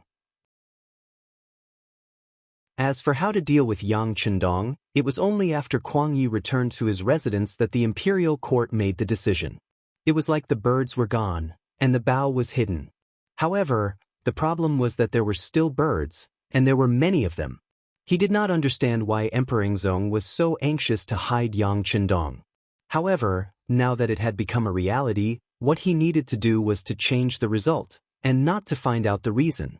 Come, get the brush, paper, and inkstone. I want to write a letter to Guaning. Li, the temporary location of the Min Prince's residence. Li was the Li Xianxi, located in the southeast suburb of Jinghong City, Yunnan. This was the place chosen by the Min Prince before he announced his independence. Because of the complicated terrain and the fact that it was far from the Central Plains, It was chosen as the new place to rise.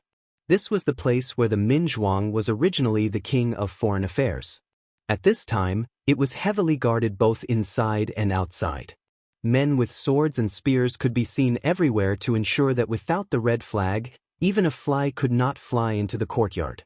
However, in such a heavily guarded place, a young master in his 20s, wearing a soft gauze tang headscarf, wearing a purple embroidered robe, holding a white paper folding fan in his hand, with a slender body and a jade-like face. He walked gracefully, smiling before speaking, with an elegant and noble temperament, as if he was taking a stroll in a courtyard. From time to time, he would look around, as if he was looking for the beautiful scenery in the courtyard. All the guards acted as if they did not see this young master's appearance. No matter where his gaze fell, it was as if it was a matter of course. Young Master Yao, why did you come here? We have been looking for you for a long time. Two anxious maids came to the front of the young master, panting as they spoke, as if they were complaining about something. Thank you for your hard work. Is the princess looking for me? There was a faint smile on the young master's face. Just this smile alone gave people the feeling of being bathed in the spring breeze. Yes, the princess has prepared a new song. She is just waiting for young Master Yao to appreciate it together. The two maids kept nodding. After saying this, they pulled the young man's arms and walked straight to another courtyard. This young Master Yao still maintained a smile on his face and allowed the two girls to pull him.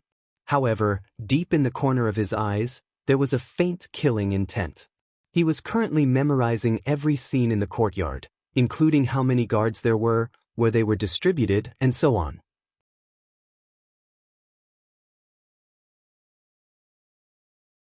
Chapter 4:15. Young Master Yao's surname was Yao and his given name was Ingjun. As a matter of fact, he was as handsome as his name suggested. His appearance belonged to the sunny and energetic type of man. In modern terms, he was the type of fresh meat. He had big eyes and a fair complexion.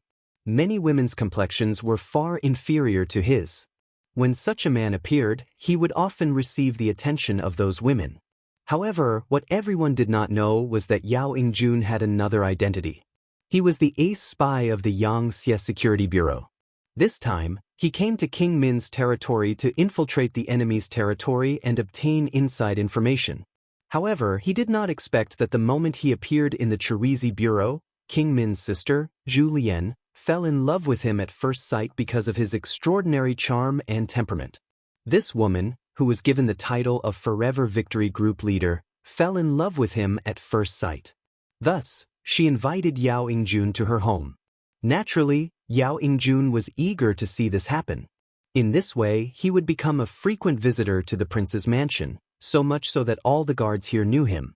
In addition, Princess Yongxing had previously instructed everyone to be as polite to young Master Yao as they were to her. Thus, she could walk around the mansion at any time without any restrictions. As Yao Ingjun followed the two maidservants to Princess Yongxing's courtyard, he said politely and casually, "It's strange. Why is the courtyard so quiet today?" "Young Master Yao, you don't know. Several princes have gone to the army camp. It seems that the situation at the front line is a little tense." "Yes, I also heard about it. But no matter what, it doesn't matter. This has nothing to do with us women. Also, young Master Yao, although you are a man, you have a good appearance. As long as you please our princess, you will be able to live a life of luxury." The two maidservants talked one after another. When they saw Yao Ingjun's gaze on them, they could not help but smile shyly. It was clear that his good looks had not only deeply attracted Princess Yongxing, but even these maidservants were also greatly attracted to him. Yao Ingjun was very annoyed when others said that he had a good appearance. However, in order to complete the task, he did not show it on the surface. In fact, he was already thinking about the content of the meeting in the army camp. As King Min Zhuang's most beloved sister, it should not be difficult to know. How could he get the information from it? 5 miles away from Min King's mansion, in the military camp, King Min Zhuang Zhu Huilu, King Guangtong Zhu Huilu, and King Yangzong Zhu Huilu were holding a military meeting with their subordinates. The 3 sons of Zhu had some ability. At the very least, they still had some talented people under them. It was because of the operation of these people that they were able to reach their current scale and become an existence that gave Huang Zong and Zhu Qizhen headaches. These so-called talents included Duan Yuhong, who was good at strange skills, Meng Ning, who was brave and good at fighting, Chen Tian, who was good at talking, and Yu Li Bin, who was good at reading people's faces and knew some supernatural skills. It was the existence of these talents that made the situation in Yunnan more and more chaotic. They also formed a temporary alliance with Jiaozhi and Miao Jun, and forced the Mu family to not dare to act rashly. Originally, if this situation continued, it would not take long for the Southern Ming army to fall into a completely passive state. Then the entire Yunnan might fall. Then, the war would expand outward, and they would achieve the general trend of occupying a corner of the world. Finally, they would seek the Central Plains and seize the world. However, after Mu Bin was crowned as the king of Shiping, the situation of the war changed accordingly. Is Ing Zong crazy? Since when can a person with a different surname be crowned as a king? Will the world still belong to our Zhu family? King Yangzong Zhu, who was the most impatient and the youngest among the three brothers, could not help but complain. With regards to Ing Zong's decision, which one of them could understand? In their opinion, even if the world was taken over by them in the future, it would still be ruled by the Zhu clan. As the saying goes, the meat will rot in the pot. But now that a person with a different surname could be crowned as a king, there were more variables. Okay, now is not the time to talk about this. Let's think about what to do next. Mu Bin, who has been crowned as a king, will not be able to wait and see like before. Soon he will make a big move. How should we deal with it? That's the big thing that we need to discuss. King Minzhuang Zhu, who was also the leader of the group, said at this moment. Then his gaze fell on King Guangtong, Zhu Huihua, and said, "Second brother, you should tell us what to do next."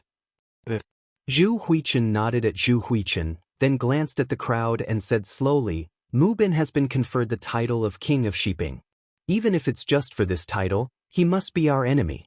Previously, we fantasized about joining forces with him and even promised to give him a share of the world. We must change our plans." Fortunately, the negotiations with Jiaozhi fell apart.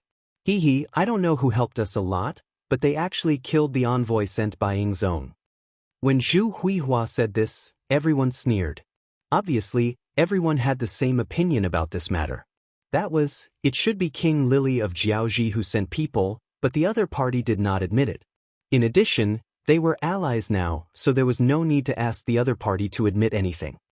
The Jiaozhi kingdom will not retreat. Instead, they have been forced into a corner. Next, we can discuss how to deal with King Shiping's army together. I think it will be difficult for anyone to gain any advantage in a short time. As for how to deal with the army of the Southern Ming dynasty, we still need to discuss a countermeasure. When Zhu Huihua said this, his gaze naturally fell on Duan Yuhong, who was standing below. Duan Yuhong was famous for his strange skills in Yunnan. This person had foresight and considered the future. He had the talent of a military advisor. Now that Zhu Huihua was asking for his opinion, he stepped forward. Three princes, the army of the Southern Ming dynasty is actually not difficult to deal with.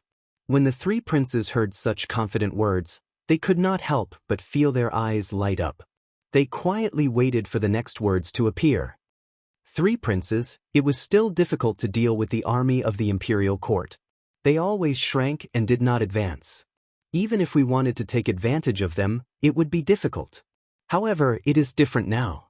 The Southern Ming Emperor has sent a eunuch to supervise the army. This is our opportunity. As long as we can reveal a certain flaw, I think that even if the generals of the imperial court do not want to, the eunuch in charge of the army will force them to take action. As such, as long as the plan is right, it will not be difficult to severely injure them. If we have the support of the Miao family, perhaps the situation of the entire Yunnan can be settled after this battle. Duan Yuhong's face was full of smiles. It had to be said that his move from the military supervisor's body was a brilliant move. Good. After Zhu Huihua heard this, he laughed loudly. Then this matter will be handed over to Duan Yuhong. Everyone else must give their full cooperation. As for persuading the Miao family to participate in the battle, it will be handed over to Qin Tian. There should be no problem. The eloquent Qin Tian nodded and said, "Three princes, please be at ease. This subject will do his best to facilitate this matter." Ah, good. Next, we must work together. In the future, once we have success, everyone here will have merit in supporting the emperor. You will all be great meritorious officials. You will all be bestowed with titles and wives. After the matter was resolved, Zhu Huihua, who was in a good mood, laughed loudly in the hall. The situation of Yunnan became more and more clear after Yingzong was bestowed the title of prince. There was a clear change in the attitude of all sides. When all of this reached the ears of Yang Qindong, who was still training in the forest, he could not help but sigh. In that case, everything will be over soon. It won't be long before someone remembers us. At that time, we will see how we sweep the world. Saying such bold words was not only because of Yang Qindong's confidence in the Yang family army, but also because he saw the weakness of his opponent. Mutual distrust and serious internal friction. How could all of this be compared to the Yang faction, which was developing at a high speed and was united as one? War was more about the hearts of the people. Yang Qindong, who had grasped the heart of the people, had the weapon given to him by Dezong. What else could he be afraid of? As Yang Qindong waited, Shiping Wang Mubin made the first move. Different from the previous probing attacks, this time, Mubin personally led 30,000 vanguard troops and headed straight for Kelisai. However, halfway there, they were intercepted by the Jiaoji army and the army gathered by the three brothers of King Min. According to the previously discussed plan, Shiping Wang sent out his troops, followed by the southern Ming army in Yunnan. They were led by Dong Xing, who led 80,000 troops and headed straight for Kelisai. Perhaps it was because the king of Min's army had gone to stop the king of Shiping's army, so they made rapid progress. They had originally planned to take 7 days to reach the Cheli agency, but they had already covered 3/4 of the distance on the third day. Dong Xing, who led the troops, thought that King Min's army was not strong enough and underestimated the enemy. Coupled with the constant urging of the military supervisor, Qian Liang, out of pride, he did not care that the middle and rear troops were still on their way. He did not care about the drawbacks of lengthening the battle line and led 20,000 vanguard troops straight to Kelisai. However, just as they were about to reach Kelisai, 100,000 Miao troops suddenly appeared, together with 50,000 King Min's troops. With so many enemies appearing like landslides and tsunamis, they rushed into the army of the southern Ming Empire. It was as if a river had flooded the land, drowning the 20,000-strong army. Not only that, even the military governor, Dong Xing, was killed in the chaos.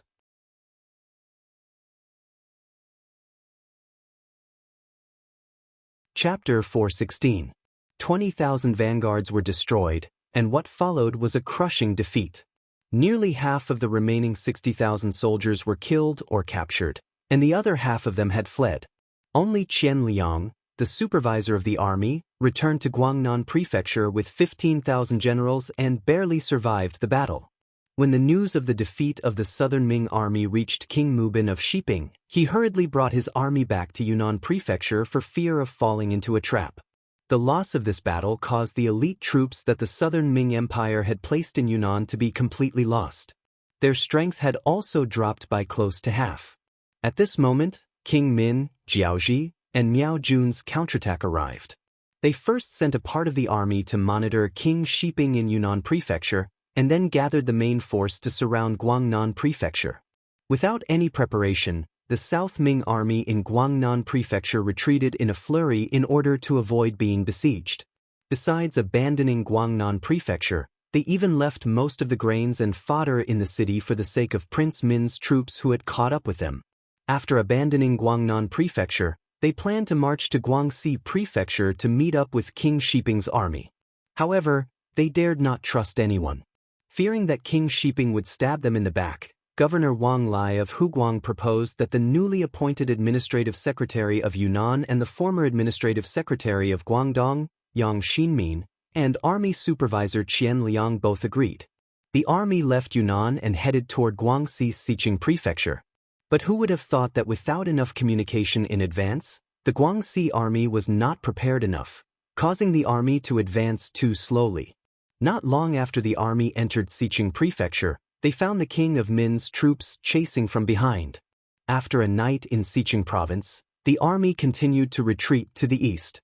They passed through Qingyuan Prefecture, Guilin Prefecture, Guangxi Prefecture, Shaozhou Prefecture in Guangdong, and finally arrived at Ganzhou Prefecture in Jiangxi Province. A few months ago, it was here that Yang Chundong met up with the remaining 10,000 soldiers in Guangdong and solved the rebellion of the Yellow Bandits in Guangdong. However, who would have thought that Wang Lai and his army would also retreat to this place in such a short time? After losing most of the cities in Yunnan, Guangxi, and Guangdong, the southern Ming army finally settled down. King of Min's troops did not chase after them. Instead, they began to digest the land and cities they had just obtained. Because this place was jointly attacked by the Min king, Jiaozhi, and Miao people, they still needed to discuss the division of the city. This gave the southern Ming army a chance to catch their breath. But at the same time, it had to be said that after most of the three provinces were occupied, the three armies formed by the Min king's faction also revealed their true nature. They burned, killed, and pillaged everywhere. For a time, the people of the three provinces had no way to make a living. Many big families were robbed. Many people were displaced. They did not have clothes to wear and food to fill their stomachs. The news of the army's defeat spread like a gust of wind to the capital of the southern Ming dynasty. When Zhu Qizhen, who was in the main hall of the palace, heard the news, he fainted on the spot. Not long after, important officials and generals came to the palace. To everyone's surprise, the Minister of War, Kuang Yi, who had been ordered to recuperate at home a while ago, was also present. Kuang Yi stood in the imperial court without the slightest hint of illness, but his ashen face told everyone that he was in an extremely bad mood. It was not just Kuang Yi. There was probably no one in the imperial court who was in a good mood. 1/3 of these officials were important officials in the capital of the northern Ming dynasty. They had come to Nanjing because they trusted Zhu Qizhen. They had originally thought that they would first establish the southern Ming dynasty with Ying Zone. Then, after working hard, they would counterattack Baiming and unify the great Ming dynasty. At that time, they would all have the merit of supporting the emperor, and it would not be impossible for them to be recorded in the annals of history. Who would have thought that two seemingly insignificant civil conflicts in the south would lead to such a consequence? The southern Ming Empire had lost 3 provinces in a row. If it wasn't contained, it wouldn't be long before the entire southern Ming Empire would cease to exist. At that time, let alone returning to the capital, it would be hard to say whether or not they would be able to keep their lives. The sudden turn of events and the terrible situation left everyone speechless. The civil and military officials arrived one after another. Then, they all imitated Kuang Ye's gloomy expression, looking very unsightly. The officials were silent, which was a rare occurrence. The head eunuch, Chao Jixiang, broke the silence with his horsetail whisk. The moment he appeared, the commotion attracted everyone's attention. Chao Jixiang's expression was also not good.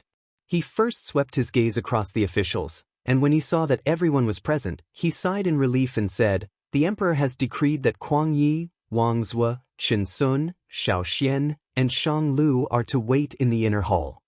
This official obeys. Kuang Yi and the other 4 hurriedly bowed and cupped their fists. Then, they followed behind Chao Jixiang and left the throne room. When the 5 of them left, the other officials looked at each other. For a moment, they did not know whether to leave or not. Some of the officials looked at the Minister of Rights, Lu De, and the Minister of Works, Jiang Yuan. Of the 6 ministers, only the 2 of them were left behind. It was inevitable that they would be looked at. In particular, the Minister of Rights, Lu De, left behind many doubtful gazes. Jiang Yuan was the Minister of Works. He could not play a big role in the war. At most, he could supervise the forging of weapons. However, it was said that he had already forged many usable weapons a while ago. They could be used by the army at any time. As a result, the effect he could play was very small. Lu De was different. He was the Minister of Rights. War was not as simple as fighting. There were more negotiations and public opinion. These were all done by the Ministry of Rights. But now, he was indeed left here. Thinking back to the fact that it was because of his advice that Minister Kwang Yi had to return home to recuperate, which led to the defeat of the war, everyone couldn't help but look at him with many more question marks. Lu De naturally felt this. He also knew that the emperor needed to find a scapegoat for the defeat of the frontline. Although it might not be him, the appropriate punishment was always needed. The fact that he did not wait for the emperor's arrival was a clear proof. However, even though he knew this, Lu De still stood there without showing the slightest trace of fear. He knew these courtiers too well. Once you were in power, you could say all kinds of sweet words, even mushy ones, out of your mouth.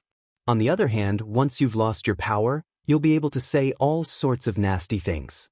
In the main hall, Lu De, who was standing there, was suffering. Inside the hall, Zhu Qizhen, who had returned to normal, was sitting on the golden dragon throne. Apart from his face being a bit pale, there was nothing wrong with him. Seeing the 5 officials in front of him, Zhu Qizhen pointed at the table and said, "Dear officials, please sit down." "Thank you, Your Majesty. We are guilty, and we do not dare to sit."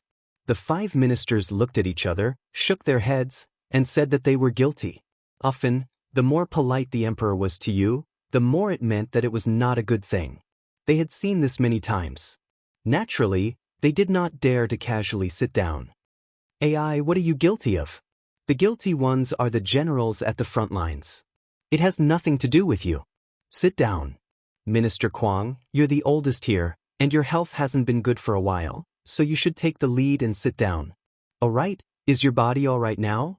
Zhu Qizhen tried his best to express his concern for Kwang Yi and the others. "Thank you for your concern, Your Majesty. This official's body is fine," Kwang Yi said with a face full of gratitude. "Good. It's good that you are fine. We cannot lack capable officials like you by our side. That's right, all of you should sit down." After a round of sentimentality, the other officials also looked for their seats and sat down one by one with expressions of gratitude on their faces. After everyone was seated, Zhu Qizhen let out a long sigh and said, "Dear officials, I'm sure you all know about the defeat of the front lines. It was all Wang Ji's rotten idea that caused us to make a mistake in our strategy. Also, the generals at the front lines were afraid of death, resulting in the current situation. We truly regret it." After a series of self-criticism, Zhu Qizhen shook his head with a look of regret. Then he nodded to Chao Jixiang, who was standing to the side. "Yes." Chao Jixiang hurriedly replied. He then took out the golden back of the imperial edict and read it aloud. "By the will of the heavens, Your Majesty, the left assistant minister of the Ministry of War, Wang Ji, retreated in fear of the enemy. He is to be immediately removed from his position and brought back to the capital to be imprisoned. The embroidered uniform guard, Qian Liang, is to be demoted to a baihu of the embroidered uniform guard. He is to be punished with half a year's salary. The governor of Huguang, Yang Xinmin, and the other officials are to be punished with a year's salary. They are to be demoted by half a rank and remain in the army." In the imperial edict, all the generals and officials of Yunnan were punished. This was especially true for Wang Ji. He had only been in Yunnan for less than a month, and he had gone from being in the limelight to being a prisoner. The situation had changed so quickly that it made people sigh at the unpredictability of heaven's might and the difficulty of being an official. After punishing all the officials, especially the left assistant minister of the Ministry of War, it was the same as putting an end to the failure of the war. Next, it was time to talk about the current situation. "Dear officials, the traitor Zhu Huiqiang and the others have already caused chaos in Yunnan, Guangxi, and Guangdong. They will soon reach Jiangxi. What advice do you have for us?" Zhu Qizhen's hopeful gaze fell on the 5 old officials. His face was filled with anticipation. What followed next was a period of silence in the inner hall. The Southern Ming Empire did not have a large army to begin with. Last time, when Kwang Yi was inspecting the guard stations, he discovered that there were some people who were not paid. As a result, the guards were not at full strength. At that time, the rough estimate was that there were less than 1 million people.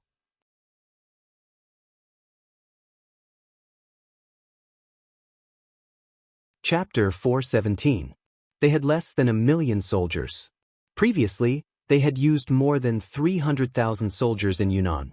After several defeats, another 100,000 soldiers were added, but they were still defeated.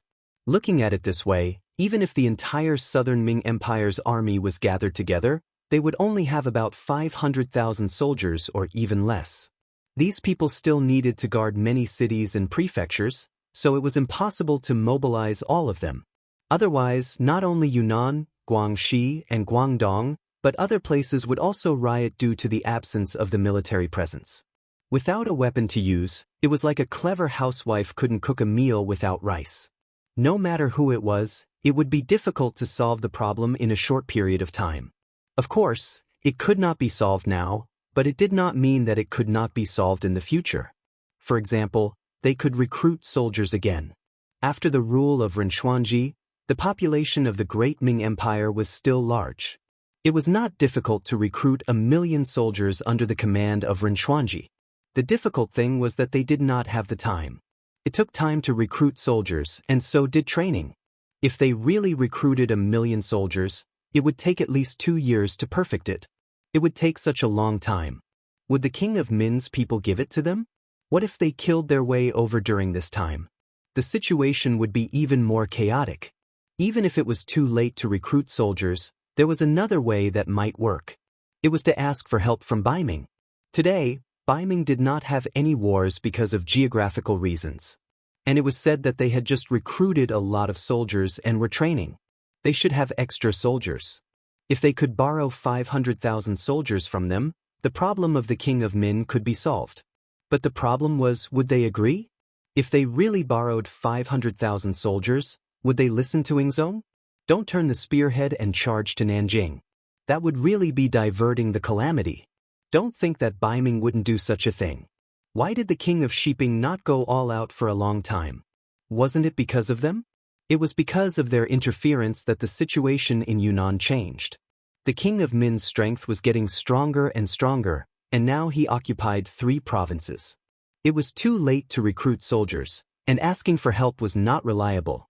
No wonder the 5 ministers bowed their heads in silence. They really did not have a better way. Zhu Qizhen was disappointed when he saw the long silence. What's wrong? My beloved subjects, is there really no hope for our southern Ming dynasty? Are we really going to hand over the country our ancestors left to us? If that's the case, how am I supposed to face my ancestors? As he spoke, Zhu Qizhen's eyes actually welled up with tears, an extremely sorrowful appearance. We are incompetent.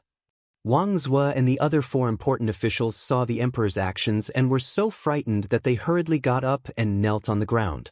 People always say that if a minister is incompetent, then a monarch is tyrannical. Even the ruler of a country was forced to shed tears, so how could the subjects not be terrified? Zhu Qizhen was moved, but the ministers couldn't do anything about it. This made him even sadder. His heart seemed to be dripping blood when he saw the important ministers kneeling on the ground one after another. He had called a few important ministers over in order to find a chance to strike back. Could it be that there was really no other way? The Minister of Revenue, Wang Zue, knelt on the ground. The Minister of Personnel, Chen Sun, knelt on the ground. The Minister of Justice, Xiao Xian, knelt on the ground. The Minister of War, Kuang Yi, did not kneel on the ground. Zhu Qizhen thought his eyes were playing tricks on him, but when he looked again and saw that Kuang Yi was not kneeling on the ground, his eyes lit up. He suddenly stood up and asked with an anxious expression, "Minister Kuang, do you have a good plan?" "I don't dare to say that there is a good plan, but there is a way. If it works, it can buy us some time," Kuang Yi said with some uncertain evidence. "By time?" Zhu Qizhen seemed to be confused. "Yes, by time. Our southern Ming dynasty has not been in a war for a long time, and our population is flourishing. As long as the emperor issues an imperial edict to recruit a large number of soldiers, it will not be long before we have an additional 1,000,000 soldiers. However, this will take some time. Right now, there's only one person who can buy us some time." "Who is it?" Zhu Qizhen's expression was incomparably nervous when he heard that there were still people and soldiers that could be used. He asked with hope in his eyes, as if he was afraid that Kuang Yi would not tell him the answer if he asked too late. The Duke of Loyalty, Yang Chendong. Kuang Yi did not make Zhu Qizhen wait for long. He firmly said a name. When the name was said, the other ministers who were looking at Kuang Yi also raised their heads in shock. Then, as if they thought of something, they slowly lowered their heads. Yang Chendong, the person who had once saved Ingzong on the battlefield, had become a taboo existence at a certain level. No one knew the reason for this. Perhaps it was because he was too capable, or perhaps it was because he was too good at fighting. However, such a person did not completely submit to the emperor. It was no wonder that everyone avoided talking about him. As a result, when Yang Chendong took action to deal with the Huang bandit army in Guangdong, no one in the imperial court was willing to speak up for him. It was as if everyone had a tacit understanding and did not ask about this person. This was like getting rid of a donkey after it had outlived its usefulness. Now that he had encountered another big problem, someone had actually mentioned Yang Chendong. If he were to use him at this time, would he accept it? Would he agree? These were naturally the thoughts of the ministers. This matter was in Zhu Qizhen's heart, but he had more considerations. He knew about Su Muner's matter. Although he did not appear from the beginning to the end, he had already tacitly approved of Commander Menda's actions. This could not be denied. In other words, he also had thoughts of killing Yang Chendong. There was no familial love in the eyes of the imperial family. This was something that everyone knew. However, the actual situation was not only that there was no kinship, but also that it was difficult for gratitude to exist. Since ancient times, how many officials had saved the emperor's life, but in the end, how many of them had a good ending? As the saying went, it was fine to share weal and woe, but it was hard to say if one could share joy. Even if Yang Chendong had saved Ingzong's life, even if he had contributed greatly to the South Ming Empire, just based on the fact that he was good at fighting but was unable to become a loyal minister, there was no room for discussion about killing him. Under various circumstances, Zhu Qizhen tacitly approved of Commander Menda's actions.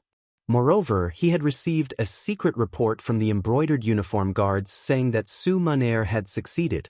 Yang Chendong had been staying in the military camp, using the excuse of recuperating and so on. When he heard this news, Zhu Qizhen could not help but feel a trace of sympathy in his heart. However, after a while, he forgot about this matter. Perhaps in his eyes, saving his life was not important. What was important was his throne and whether or not he could inherit the country left behind by his ancestors. It was because he had already sentenced Yang Chendong to death in his heart that this person had long disappeared from his mind. Thus, when the situation was critical, he did not think of this person. Now that he heard Kuang Ye's reminder, doubt appeared in his heart. Could it be that Yang Chendong was not dead? If he was not dead, he could make good use of it now. Beloved official Kuang, where is he now? After Zhu Qizhen's thoughts returned to normal, he asked with hope. Replying to your majesty, the Duke of Zhongdan is currently outside Gaozhou Prefecture in Guangdong. I heard that he is sick and is currently recuperating. Over there, my Ministry of War's Guaning, Embroidered Uniform Guards Steward Wei Guang, and Guangdong Guards Commander General Ma Wei are all there. Kuang Yi replied in a low voice and gave a simple description of the situation over there. As for why those people were there, the emperor should be very clear about it. Oh, Jin remembers now. Zhu Qizhen suddenly understood and nodded his head. He thought of the secret report from the Genie Guard a while ago.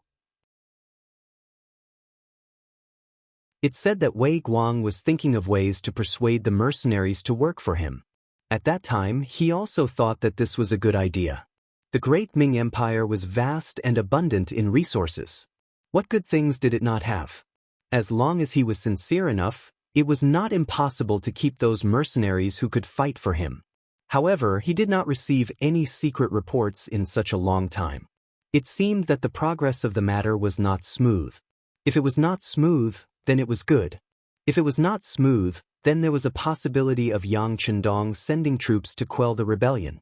Otherwise, if he really accepted the mercenaries, it would be equivalent to falling out with them.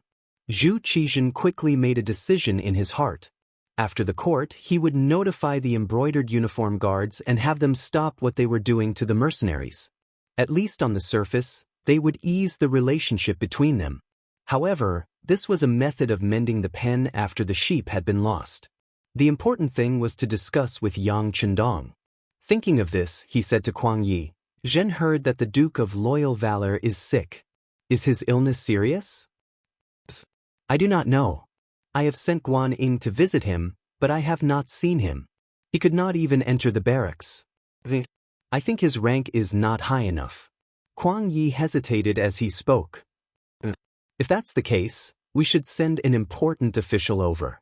Zhu Qizhen nodded as he said this. Then his gaze fell on Kuang Yi.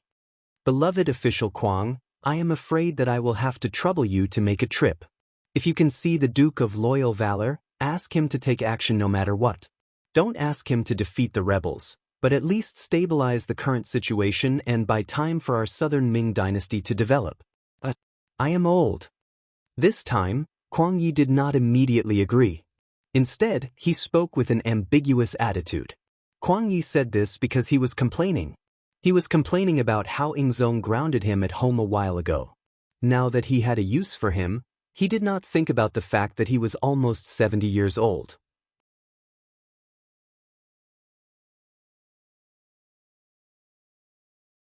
Chapter 418. When the word old was mentioned, one could see that Ingzong's face instantly turned green. "Ahem, how can Minister Kuang say that? Your body is healthy, so I think it's good. Didn't you tell me to rest at home a while ago? You should be fine now." "I'm still not feeling well. Moreover, Gaozhou Prefecture is very far from Nanjing. I can't guarantee that I can get there quickly." When Kuang Yi saw that Zhu Qizhen had a guilty look on his face when he mentioned his illness, he felt pity for him and his heart softened. However, when he considered the long journey, he was afraid that he would make a mistake and instinctively wanted to refuse. "It's fine. You can take a carriage there. I will arrange for the relay stations along the way." Kuang Yi listened to the announcement. Zhu Qizhen was afraid that if he continued to delay, Kuang Yi would find another excuse. Thus, he said in a firm tone, "Minister of War Kuang Yi is an experienced strategist. As my right-hand man, you will be conferred the title of Grand Tutor of the Crown Prince and also the Minister of War." He was conferred an official just like that. The Crown Prince's junior tutor was one of the 3 orphans. At the same time, he was a secondary grade 1 official and also the Minister of War. It could be said that he held great power and was definitely one of the pillars of the imperial court. As soon as the imperial edict was passed down, the other 5 ministers all had looks of envy on their faces. Words of congratulations could be heard one after another. When the imperial edict was given, Kuang Yi was extremely touched.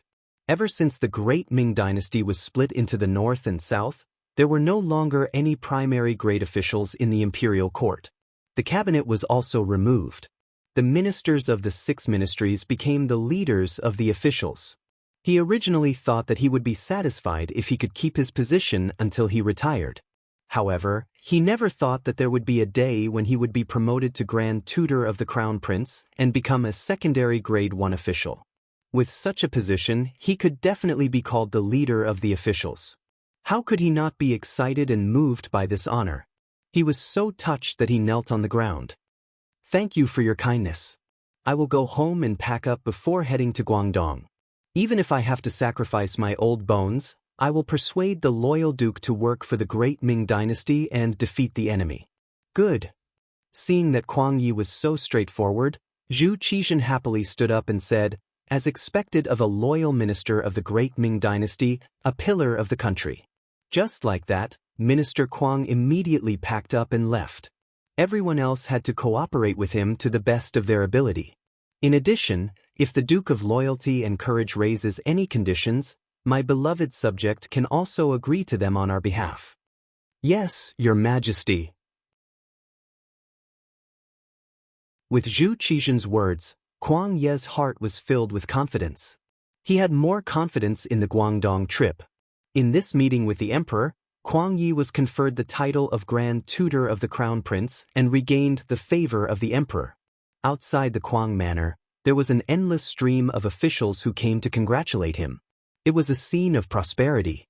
In comparison, the mercenary camp outside Gaozhou City was as quiet as usual. After more than a month of training, all the Cold Vanguard soldiers and the auxiliary soldiers had gone through several forest battle drills. This allowed them to have a better understanding of how to fight in the forest. From being completely passive in the beginning to having the ability to fight back, their conditioned reflexes had formed. As long as they were walking in the forest, they would instinctively make some defensive or offensive responses if the slightest bit of the situation was wrong. Not bad, the military quality of the Cold Vanguard soldiers is very high. There are also quite a few good seedlings among the auxiliary soldiers. I'm afraid that it won't be long before the elite Cold Vanguard soldiers expand. Yang Chendong looked at the results of the drills that the various companies sent over and nodded repeatedly. He appeared very satisfied. Seeing that Yang Chendong was in a good mood, Hu Mang, who was at the side, hurriedly handed over the report card about the temporary auxiliary soldiers' studies. "Young master, take a look at this. It's the results of the temporary auxiliary soldiers. Not bad, there are actually so many who can score 60 points. Very good, very good." Looking at the results, although the knowledge tested was only for the second grade of elementary school, it was already very difficult to score a passing score. This at least meant that the literacy class was successful. Yes, not only did the political committee work hard, even the two madams put in a lot of effort. Some of them are already qualified to be temporary auxiliary soldiers and are even close to the standard of the Cold Vanguard soldiers. Now, their loyalty is still to be tested. Tiger's Mane reported everything he knew to Yang Chendong. Loyalty is indeed a problem. No matter how strong a person is, no matter how strong a soldier is, without loyalty, the stronger they are, the easier it is for them to betray their master. Tell the political committee to pay special attention to this test. Yang Chendong nodded in agreement. Yes, young master is right. These people haven't been to Resin City, so it's not easy to do some work.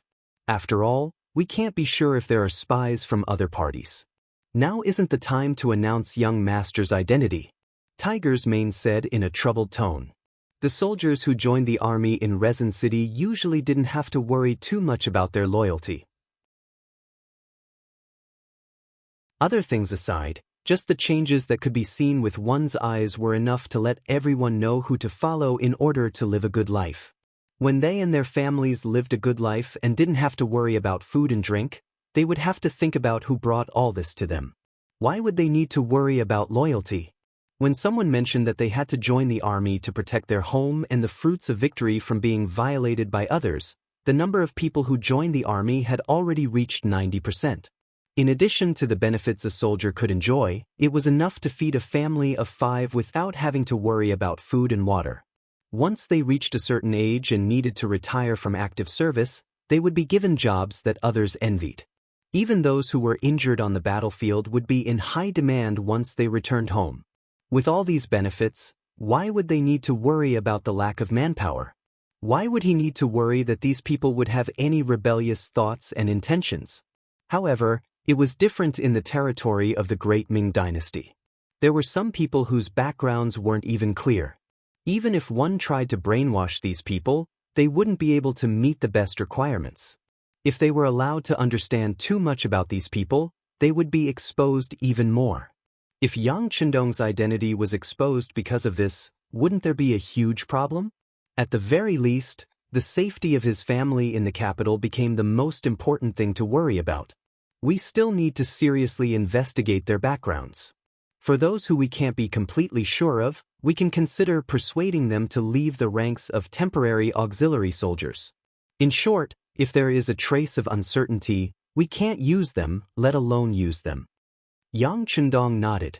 How could he not know what the consequences would be if his current identity was exposed?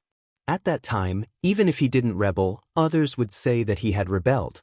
Why didn't he just become a subject of the Great Ming Dynasty? Why did he suddenly raise so many soldiers? If he really became a Sima Zhao, everyone would know about it. However, many times what one feared would happen. Just as Yang Chendong and Tiger's Mane were discussing the loyalty of the temporary auxiliary soldiers, the deputy director of the security bureau, Yang San, hurriedly came looking for them. Panting, Yang San's appearance gave Yang Chundong a very bad feeling. Normally, Yang San's physical fitness was not bad. Under normal circumstances, even if he ran 10 kilometers, he would not be so out of breath. However, now that he was acting like this, it could only mean one thing. Something big must have happened. Young master, things are not good. One of our auxiliary soldiers has been captured. As expected, just as Yang San steadied himself, a very bad news came out of his mouth. What exactly happened? Yang Chundong asked with an unfriendly expression. It's like this. Yang San then gave a short report of what had happened. The person who was captured was called Lu Jian. He was a platoon leader in the auxiliary battalion who had just been promoted not long ago. He was a soldier from Mount Chishan on Ryukyu Island. His family had been in Mount Chishan for generations, so his background was very clean. In addition, he was very motivated and learned everything quickly. It didn't take long for him to become the squad leader of the auxiliary battalion. A while ago, because of his good performance, he was promoted to platoon leader of the auxiliary battalion. Under normal circumstances, those who could become platoon leader of the auxiliary battalion were qualified to enter the cold front. All they lacked was an opportunity to be tested. This time, during the training of the auxiliary battalion in the jungle battle, Lu Jian's performance was very outstanding. After the training results reached the standard, the battalion commander gave everyone a day off and allowed them to enter the nearby Gaozhou prefecture for a stroll. Lu Jian also took a day off and entered the city with his 5 comrades. This was also one of the military rules. Soldiers were not allowed to enter the city alone to prevent accidents from happening. Once the 5 of them were together, they could more or less take care of each other if anything happened. The chances of accidents happening were reduced to the lowest. Originally, Lu Jian and his group had been together since they entered the city. However, when they came across a rouge shop, Lu Jian thought that he should buy some things for his newly married wife in Mount Chishan. He also heard that the quality of the things in the Central Plains were very good, so he wanted to go in and take a look. However, his other comrades rejected his idea. They all laughed and said that this rouge shop was only for women. It was embarrassing for a man to go in. The others were not willing to go with him, so Lu Jian entered the rouge shop called Song's Rouge Shop alone and asked the other 4 to wait outside for a while. However, once he went in, there was no news of him. It was not until more than 15 minutes later that his 4 comrades felt that something was wrong. They went in together, but they didn't see Lu Jian inside. Feeling that this was a serious matter, 2 of the auxiliary soldiers stayed behind to keep watch outside the rouge shop. The other 2 quickly went out of the city and reported to the barracks. After Yang San received the news, he immediately asked for instructions from Yang Chundong.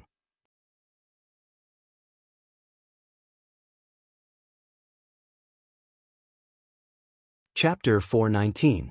Young Master, Platoon Leader Lu Jian is an auxiliary soldier who joined from Chishan. He knows a lot of things. If anything happens to him, I'm afraid the consequences will be unthinkable. After Yang San finished speaking, he reminded him softly. Tiger's Mane's expression was also nervous, as if he was afraid that Yang Chundong didn't understand. He added, Young Master, to be able to become a platoon leader of an auxiliary soldier, he basically knows your true identity. I know. Yang Chundong nodded heavily. But you shouldn't underestimate our soldiers. Since he can become a platoon leader, I'm sure that soldier Lu Jian is a person with a strong will. We must all have confidence. Of course, just in case they had to find the person, and the sooner the better. How about this? Let's enter the city and see who has the guts to capture our people. After he finished speaking, Yang Chundong's eyes were already spitting out cold flames of anger. It could be seen that he was really angry this time. This wasn't as simple as capturing his people. The person behind the scenes probably wanted to know the true strength of the mercenaries. Young Master, tell others that you're sick. When Tiger's Mane heard that Yang Chundong was going to personally go, he said worriedly, besides, to find someone, Young Master doesn't need to do it himself. I can go. You can't, at least not now. Yang Chundong shook his head decisively. It wasn't that he didn't trust Tiger's Mane, But Tiger's Mane's identity to the outside world was only his own servant. He didn't have any official position. If he went like this, it would be very inconvenient. He wasn't. Even if he didn't have the identity of an imperial envoy, he was still a loyal duke of the great Ming dynasty. Even if this title was given by Dai Zong and some people in the southern Ming dynasty didn't recognize it, he still had the identity of a loyal duke. As for telling others that he was sick, it was very simple. He just had to appear weak. It was also a good opportunity to see how those who wanted to harm him would react when they saw him like this. After Yang Chendong made up his mind, Tiger's Man and Yang San knew that they couldn't stop him, so they quickly went to prepare. Since they even dared to capture auxiliary soldiers, they had to be prepared to fall out with them at any time. This time, they couldn't bring fewer soldiers into the city. Gaozhou Prefecture. There was an inconspicuous courtyard in the city. Broken walls could be seen everywhere, reminding people that this place had experienced a war not long ago. Courtyards like this could be seen everywhere in the city. After the Huang bandit army raided Gaozhou Prefecture twice, this place had long been emptied out. No one knew where the original owner had gone. This ownerless courtyard had now become the place where the embroidered uniform guards worked. Before this, Wei Guang had arranged for people to dig a cellar here. Thus, Lu Jian's kidnapping wasn't a coincidence. It was premeditated. It was just that his luck wasn't good and he just happened to be the target and kidnapped. In the courtyard, Wei Guang stood there in his embroidered guard uniform. Beside him was a subordinate who wasn't very tall. At this moment he was explaining something with a bitter face. "You didn't say anything? Didn't we allow you to use your methods?" Wei Guang's brows furrowed and he seemed very displeased. "Boss, this brat's skin is rough and his flesh is thick. He's very tight-lipped. If we didn't discover him in time, he would have bitten his tongue and killed himself. I think we should slow down and not be too hasty." When the short brat explained this, a trace of envy appeared on his face. Biting his tongue and killing himself? What a tough guy. Wei Guang was also shocked by this news. He sucked in a breath of cold air and said, "Lu Si, keep an eye on this person. If we really need to slow down, think of a way to send him out of the city. You have to know that he's a mercenary. Once someone finds out that he was captured by us, I'm afraid we'll all have to bear the consequences." "Boss, it can't be. We're the embroidered uniform guards. We don't need a reason to capture people. Even if they find out, what can they do to us?" Lu Si's face was full of disbelief. Maybe they can't do anything to us? Or maybe they won't even care about losing a person. But no matter what, we still need to be prepared. How about this? You go and arrange it. Try your best to send him out of the city and find a safer place. Wei Guang didn't know why, but his right eye suddenly twitched twice. When he spoke these words, he was especially careful. Boss, there's urgent news." Another embroidered uniform guard quickly ran into the courtyard. "What's the rush? Where's the steadiness I usually tell you to be?" When Wei Guang saw that his subordinates didn't have any discernment and were so rash, a fierce look flashed across his face. "Boss, the mercenaries have entered the city.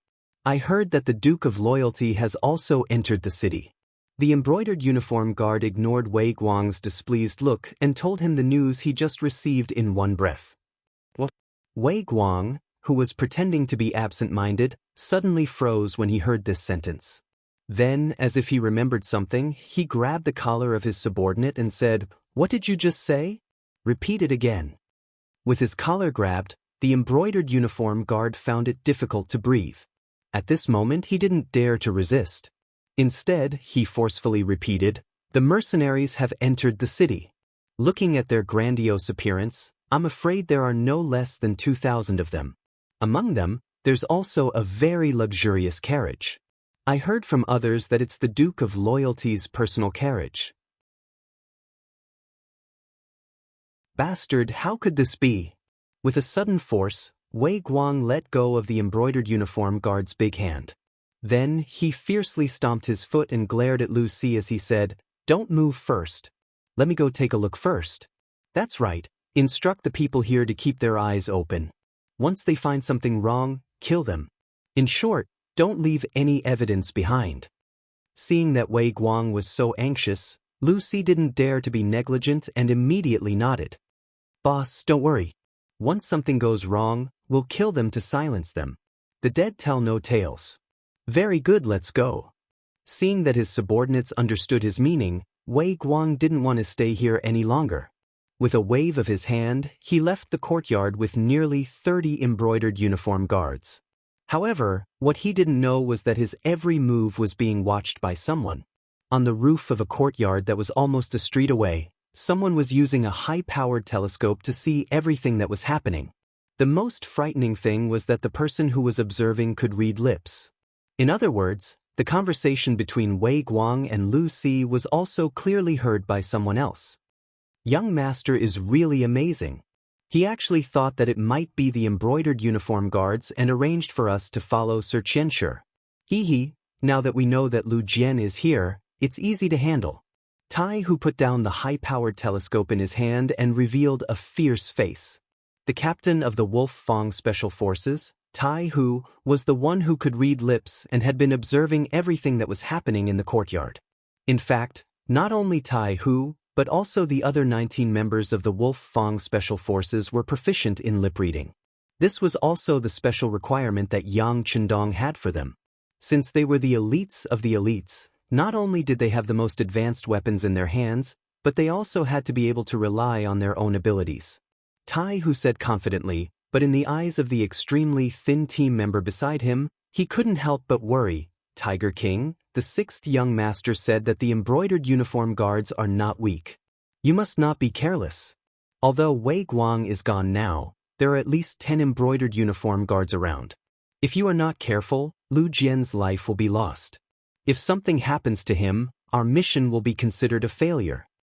Nonsense, this captain doesn't know this point. Do I need you to remind me? All right, Skinny Monkey, hurry up and arrange the mission.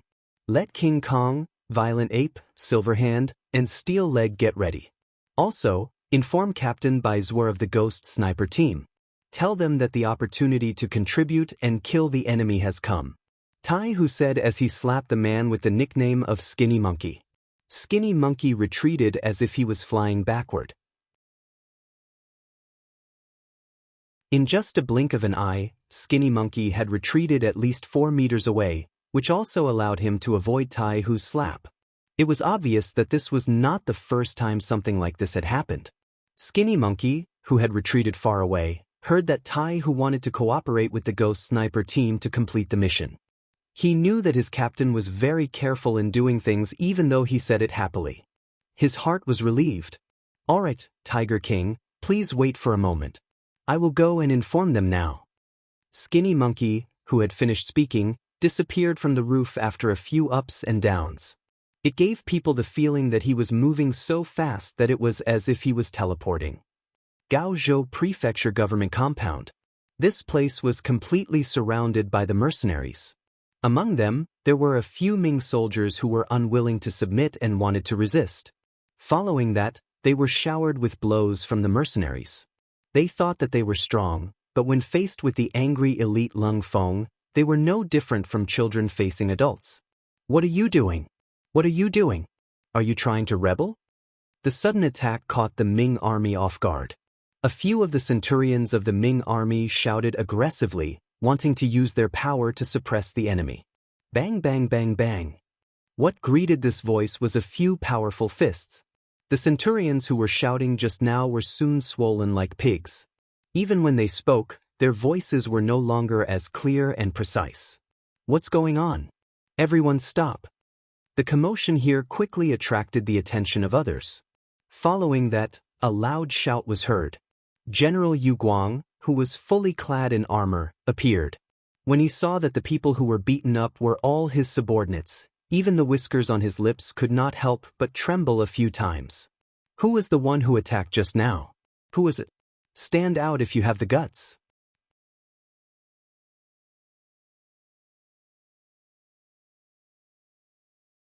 Chapter 420. It's me. What do you want? Luo Pe, the commander of the 2nd Regiment of the Lung Feng Army, walked out of the crowd with the rank of colonel. He looked at Yu Guang with a mocking expression. Commander Luo? Yu Guang groaned in his heart when he recognized the person. From what he knew, this person was the leader of the mercenary army. Since he had stepped forward, the situation must be very bad, right? Could it be that they wanted to rebel like King Min and the others? Yu Guang's expression changed again and again when he had this thought. He knew the strength of the mercenary army. They had fought side by side before. At that time, he felt happy to have such an ally and fought to his heart's content. However, when this person became his opponent, he felt the same pressure on his shoulders. Yu Guang's expression changed again and his aura weakened. When the other Ming soldiers saw this, they couldn't help but lower their heads. Even their commander was about to give in. They didn't know what to do next. As the saying goes, a single soldier can bear the brunt of the enemy, but a whole nest of generals can bear the brunt of the enemy. Yu Guang didn't dare to say anything else. Luo Pa snorted coldly, then glanced at the Ming army in front of him and said, "All soldiers, listen to my orders. If anyone dares to resist, beat him up first. If anyone dares to resist with weapons, we will let them have a taste of bullets." The Lung Feng members standing behind Luo Pa replied in unison. Their aura was truly like a landslide or a tsunami. "Okay, one battalion will follow me in. The rest will stay outside. Without orders, no one is allowed to leave." After giving the order, Luo Pa strode into the government office. Wherever he went, the Ming soldiers who were originally blocking his way would all move out of his way, afraid that they would provoke him and get beaten up for nothing. Yu Guang originally wanted to stop Luo Pa, but when he saw the murderous aura in his eyes, his legs went soft. He didn't doubt that if he dared to block him, Luo Pa would really kill him. Wasn't Zhaoqing's general, Jia Ping, killed by Yang Chendong? After the incident, the imperial court did not say anything. Could it be that his life was more valuable than others? Yu Guang unconsciously retreated. The other Ming soldiers also retreated with him. It was not until they reached the gates of the inner courtyard that a shout came from behind them. Only then did the Ming soldiers, whose morale was already extremely low, stop. "What's going on? What are you all doing?" The voice behind Yu Guang was like the sound of nature to him, causing him to involuntarily stop in his tracks. Following which, he quickly turned around. "General Ma, the mercenaries suddenly surrounded our magistrate's office. This general tried to reason with them, but they actually attacked us. General, please uphold justice for our brothers. General, please make the decision." The other Ming soldiers followed suit, looking as if they had been greatly wronged. Useless. When Ma Wei saw that Yu Guang only knew how to complain, he couldn't help but feel angry. He thought to himself, if they can attack, can't you guys fight back? However, he naturally couldn't say such words. After all, the mercenaries were considered allies. Moreover, he still wanted to recruit them for his own use. If he really said such words, it would be impossible to recruit them. But no matter what kind of plan he had in mind, since the mercenaries had come knocking on his door, he still had to show his toughness. Otherwise, wouldn't he be looked down upon by others? After softly reprimanding Yu Guang, Ma Wei's gaze landed on Luo Pa. Following which, he sneered, "Isn't this Commander Luo? What's going on? What happened to provoke you to bring an army to surround my magistrate's office? If you can't give me an explanation for this matter, even if you are mercenaries, you will still have to pay the price."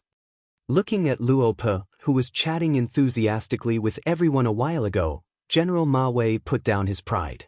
At that time, he wanted to recruit Luo Pa and wanted some temporary auxiliary soldiers to join his side. Naturally, he could say any kind of soft words and lower his head to anything. However, it was different now. The other party had already killed their way to him. If he still lowered his head, he would be seen as weak. Pay the price? I think you are the ones who have to pay the price. Facing Ma Wei, who was about to flip out, Luo Pa didn't have the slightest bit of fear. He still had his head held high. "What? Do you really think you are invincible? Please remember, this is the Southern Ming Empire's territory. How can you be so arrogant in our territory? Men, surround them." Ma Wei saw that Luo Pa still didn't give up even after he had stepped forward. He immediately became angry. No matter what, he was still a general of the Guangdong Guards, a dignified third-grade military general. Since he didn't give him any face, so what if he fought to the death? Lord Guan and Wei Guang have arrived. Just when Luo Po was about to retaliate and the soldiers on both sides were about to go to war, a shout came from outside the door. Then, Guan Ying and Wei Guang each brought a few subordinates into the courtyard. You came at the right time. The arrival of these two people made Ma Wei sigh in relief. Just now, he was the only one who had to maintain the situation. Now that these two people were here, there was someone to discuss what to do. Most importantly, if something happened, there would be someone to take the blame. You came at the right time. To Ma Wei's surprise, Luo Po wasn't afraid when he saw the arrival of these two people. Instead, he looked very happy. He even waved his hand and let Lung Feng, who was guarding here, open a path for the two people to lead the soldiers into the courtyard. Guan Ying and Wei Guang, one was an official of the Ministry of War and the other was a Guang of the Brocade Guards. They didn't usually stay in the government office. They came after receiving the news. As the two walked into the courtyard, they frowned and looked at their surroundings with a puzzled expression. What is going on? Commander Luo is also here? I don't know if you can give a reasonable explanation. Even if we treat the mercenaries as friends and allies, you can't do things that hurt each other's feelings for no reason. Guan Ying was still calm and wasn't very angry. Instead, he narrowed his eyes and asked. No one knew what he was thinking. Guan Ying was very clear about the combat strength of the mercenaries. There were only 1,000 Ming soldiers in Gaozhou. If they really fought, they wouldn't even be enough to fill the gaps between the enemy's teeth. But even so, even if he lost, he didn't lose. Even if he died, he would be a ghost who understood the situation. Just as Guan Ying finished speaking calmly, Wei Guang opened his mouth and said, What is going on?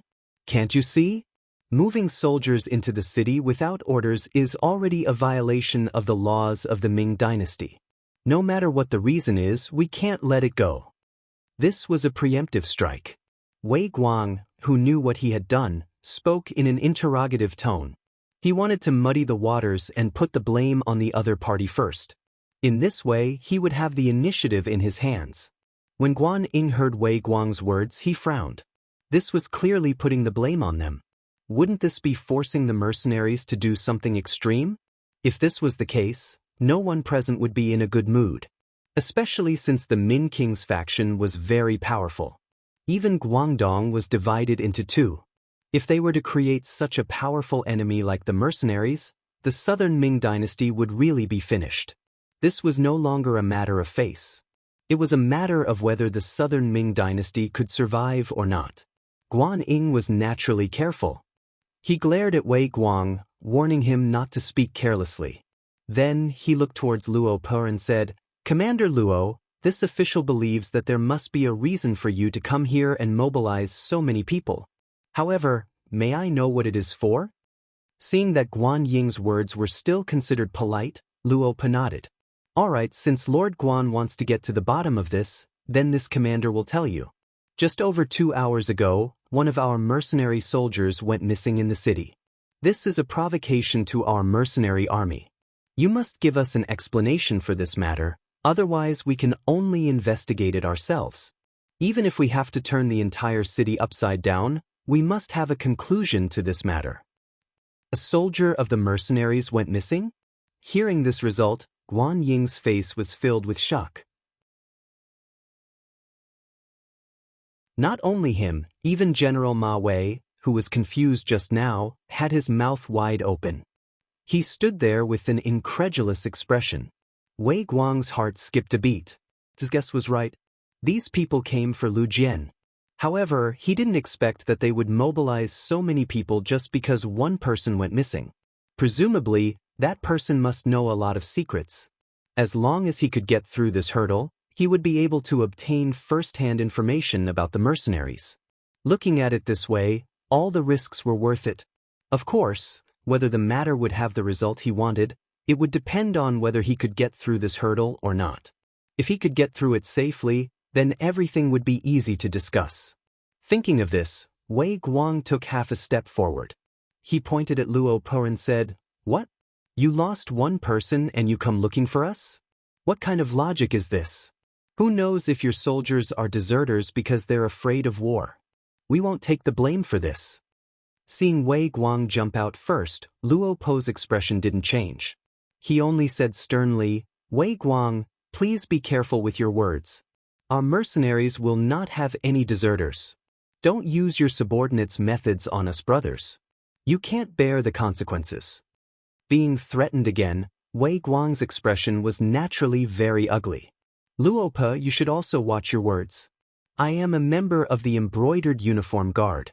Outsiders have no right to order me around."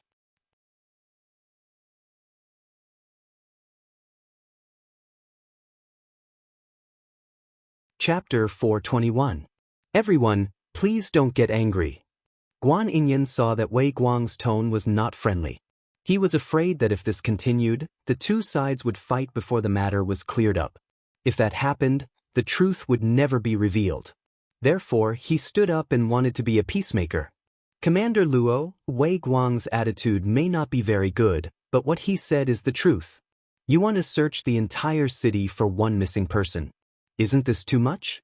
If the final result is that you still can't find the person you're looking for after turning the city upside down, how will you explain it then?" Facing Guan Yingyan's question, Luo Po still shook his head expressionlessly. "I can't guarantee whether I can find him or not, but I'm also acting on orders. If anyone dares to stop me, then they are my enemy. It's that simple, so I hope you can make it easy." Acting on orders. The moment these four words were said, Guan Yingyan, Ma Wei, and Wei Guang's expressions all changed dramatically. Who was Luo Po? He was the commander of the mercenary army, the most elite commander of the Cold Front. It could be said that he was the highest officer of this mercenary army. If even he had to say that he was acting on orders, then the answer to whose orders he was acting on seemed to be right in front of them. "Zhong Dang Duke is here?" Guan Yingyan asked as he took a deep breath in his heart. "He's here. Zhong Dang Duke, please." Luo Po nodded. His task was originally to surround the three lords and the many Ming soldiers here. Since he had already done that, then the next stage was not his own stage, but to be handed over to the sixth young master. Following Luo Po's loud shout, a carriage, under the protection of many able-bodied men, slowly drove into the inner courtyard from the outside. Before this, all the obstacles that prevented the carriage from moving had been cleaned up. In the cellar of the small courtyard, Lu Si, dressed in the uniform of the brocade guard, was still interrogating Lu Jian, who was beaten black and blue and covered in blood. "Brother, we were still a family 500 years ago. Just say what you want to say. Why do you have to suffer like this? It really makes my heart ache." Lu Si's voice echoed in Lu Jian's ears. Lu Jian, who was tied up, opened his eyes with great difficulty. His eyelashes fluttered and he seemed to be mumbling something. Seeing that Lu Jian was about to speak, Lu Si hurriedly moved his face closer, wanting to hear what was being said. Suddenly, a mouthful of saliva flew towards his face. Completely caught off guard, Lu Si was spat all over his face. When he sensed that there was blood in the saliva, he wiped it away forcefully before glaring angrily. "Brat, you're refusing a toast only to be forced to drink a forfeit. Since that's the case, don't blame me for being impolite. Next, I'll make you beg for death." Men continue the torture. Lu Si was so enraged that he ignored Lu Jian's injuries and wanted to torture him. He wanted to see if this person was made of iron. Did he really not know what pain was? Boom. Just as he finished speaking, an embroidered uniform guard approached step by step with a thin whip that was dipped in salt water. Suddenly, the cellar door was broken from the outside. Following that, a powerful man appeared in their line of sight. The man was tall and muscular, and his muscular body gave people a feeling of explosive power. As soon as he appeared, he charged forward like a mad bull. First, the embroidered uniform guard with the whip only saw a black shadow getting bigger and bigger in his eyes. Then, before he could do anything to dodge, he felt a sharp pain all over his body. It was as if all his ribs were broken at this moment. His whole body flew backwards because of this. With just one collision, he heavily injured an embroidered uniform guard. Following that, the black shadow rushed towards Lu Si. The sudden change was too fast. It was so fast that Lu Si only managed to grab the spring-embroidered saber at his waist with his right hand before his whole body flew backwards. His ears were filled with the whistling sound of the wind. Only when he hit the wall behind him did he stop. He felt as if all the bones in his body had fallen apart. With a plop, he fell to the ground. In just 2 rounds, the intruder had completely controlled the situation in the cellar. This result made everyone clap their hands in satisfaction. Then, they lightly spat out 4 words, unable to withstand a single blow. The cellar door was once again opened from the outside. Wolf Fong Captain Tai who brought Skinny Monkey and the others out. When he saw the situation in front of him, Skinny Monkey chuckled. Not bad. Violent Ape is indeed violent. You finished the battles so quickly. It's just that these people are too incompetent. Violent Ape said unconcernedly. He looked as if he hadn't had enough fun yet. All right, let's save them first. Then, we'll capture these 2 people and bring them to the young master. Tai who saw that the situation had been settled. The problem in the cellar had been solved. The Ghost Shadow Sniper team had taken action outside and killed all the other embroidered uniform guards. The danger no longer existed. He also let out a sigh of relief. After all, this time they were facing the elite embroidered uniform guards. Moreover, they had hostages in the hands of the other party. If they were careless, it could cause extremely serious consequences and disappoint the young master. Fortunately, the other party wasn't on guard. In addition, they were well prepared. With the help of the Ghost Sniper team, the problem was solved smoothly. At this time, Lu Si still had some strength in his body. He heard Tai whose voice in his ears. Immediately, he shouted loudly, "I'm from the Imperial Court's embroidered uniform guards. Who are you? Who allowed you to do this? Do you know that this is a crime that will lead to the confiscation of your family's property and the extermination of your family? You talk too much nonsense." Lu Si was still shouting. Skinny Monkey had already walked over impatiently. He lifted his foot and lightly kicked Lu Si. In an instant, Lu Si stopped moving. Obviously, this kick had knocked him out. The inner court of the magistrate's office. As the luxurious carriage drove in, it quickly began to clear the place. All unrelated people were kicked out. Even the bodyguards beside Guan Ying, Ma Wei, and Wei Guang were not left behind. Regarding this, the 3 naturally wanted to resist. However, when Qiu Vi led the first guard team to attack, Peng Yu, Ba Daojiang, and the other team members attacked together, how could those people be a match for them? They were either beaten to the ground or half kneeling on the ground with bloody noses and swollen faces. In short, there wasn't a single good person. Seeing that the strength of his subordinates was so weak, Guan Ying straightforwardly ordered everyone to leave. Since they couldn't win, it was better not to test the waters. It would be embarrassing. The inner court finally quieted down. Other than the 3 so-called Southern Ming officials and the first guard team, there was also the luxurious carriage that had been parked there without any movement. After calming down, Guan Ying decided to face everything that had happened. He cupped his fist and asked in a very respectful tone, "Is the Duke of Loyalty in the carriage?" "It's me." After a short pause, a voice finally came from the carriage. Then the curtain was pulled open by Tiger's Mane and Beta Persei, revealing Yang Chendong who was wearing a green robe inside. Compared to the last time they met, Yang Chendong's face was pale, his eyes were dull, and his cheekbones seemed to be protruding a little. It was as if he had completely changed into a different person. He was much older. "Duke of Loyalty? What's going on? Why are you so sick?" Seeing Yang Chendong's appearance, Guan Ying was really shocked. He asked in disbelief. I was careless. I was poisoned a while ago. Fortunately, God blessed me. The mercenaries sent me a divine pill to detoxify the poison. That was how I managed to save my life." Yang Chendong's face was pale as he forced a smile. But what followed was a series of rapid coughs. It gave people the feeling that he had tuberculosis and would die from coughing at any time. Yang Chendong's appearance naturally shocked Guan Ying and Ma Wei.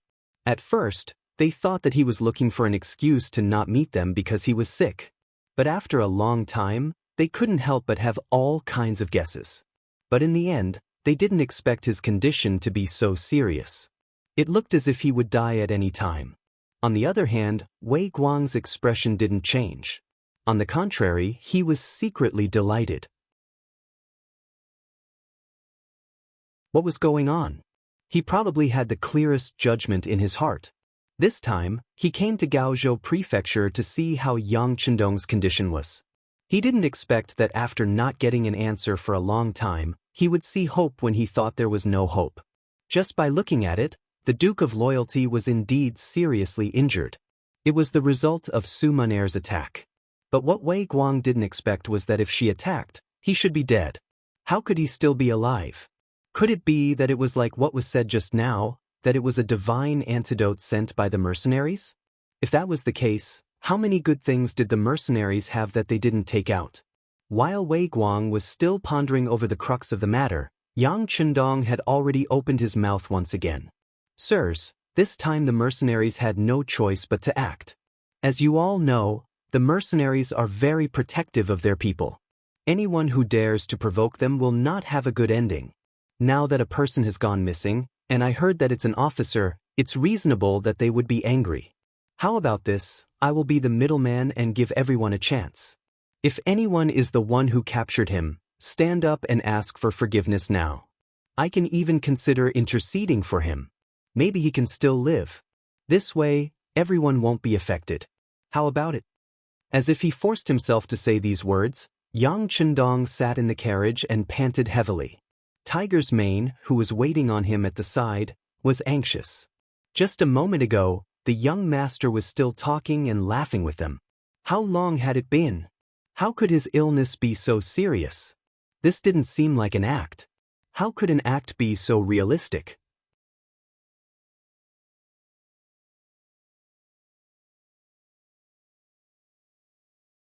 Chapter 422. In his anxiety, Tiger's Mane continued to say, Young master, your health is more important. You should speak less. Cough. Young master, I don't want to come out sick, but the bigger picture is more important. I really don't want to see any conflict between the mercenary army and the great Ming dynasty. Yang Chendong struggled to say these words, and then he coughed heavily. Okay, young master, we understand. We understand. They also heard it. Tiger's Mane nodded repeatedly, then suddenly turned around and looked at Guan Ying, Ma Wei, and Wei Guang. He said, You all heard it clearly. The Duke said that whoever did it should stand up. Don't implicate others, and don't hurt the relationship between the mercenary army and the great Ming dynasty. Tiger's Mane's words made Guan Ying and the other two look at each other. At least Guan Ying and Ma Wei didn't want to have any conflicts with the mercenary army, especially when the King of Min's faction was so rampant and crazily expanding. This elite army might be of great use. However, they really didn't know where the missing mercenary soldiers went.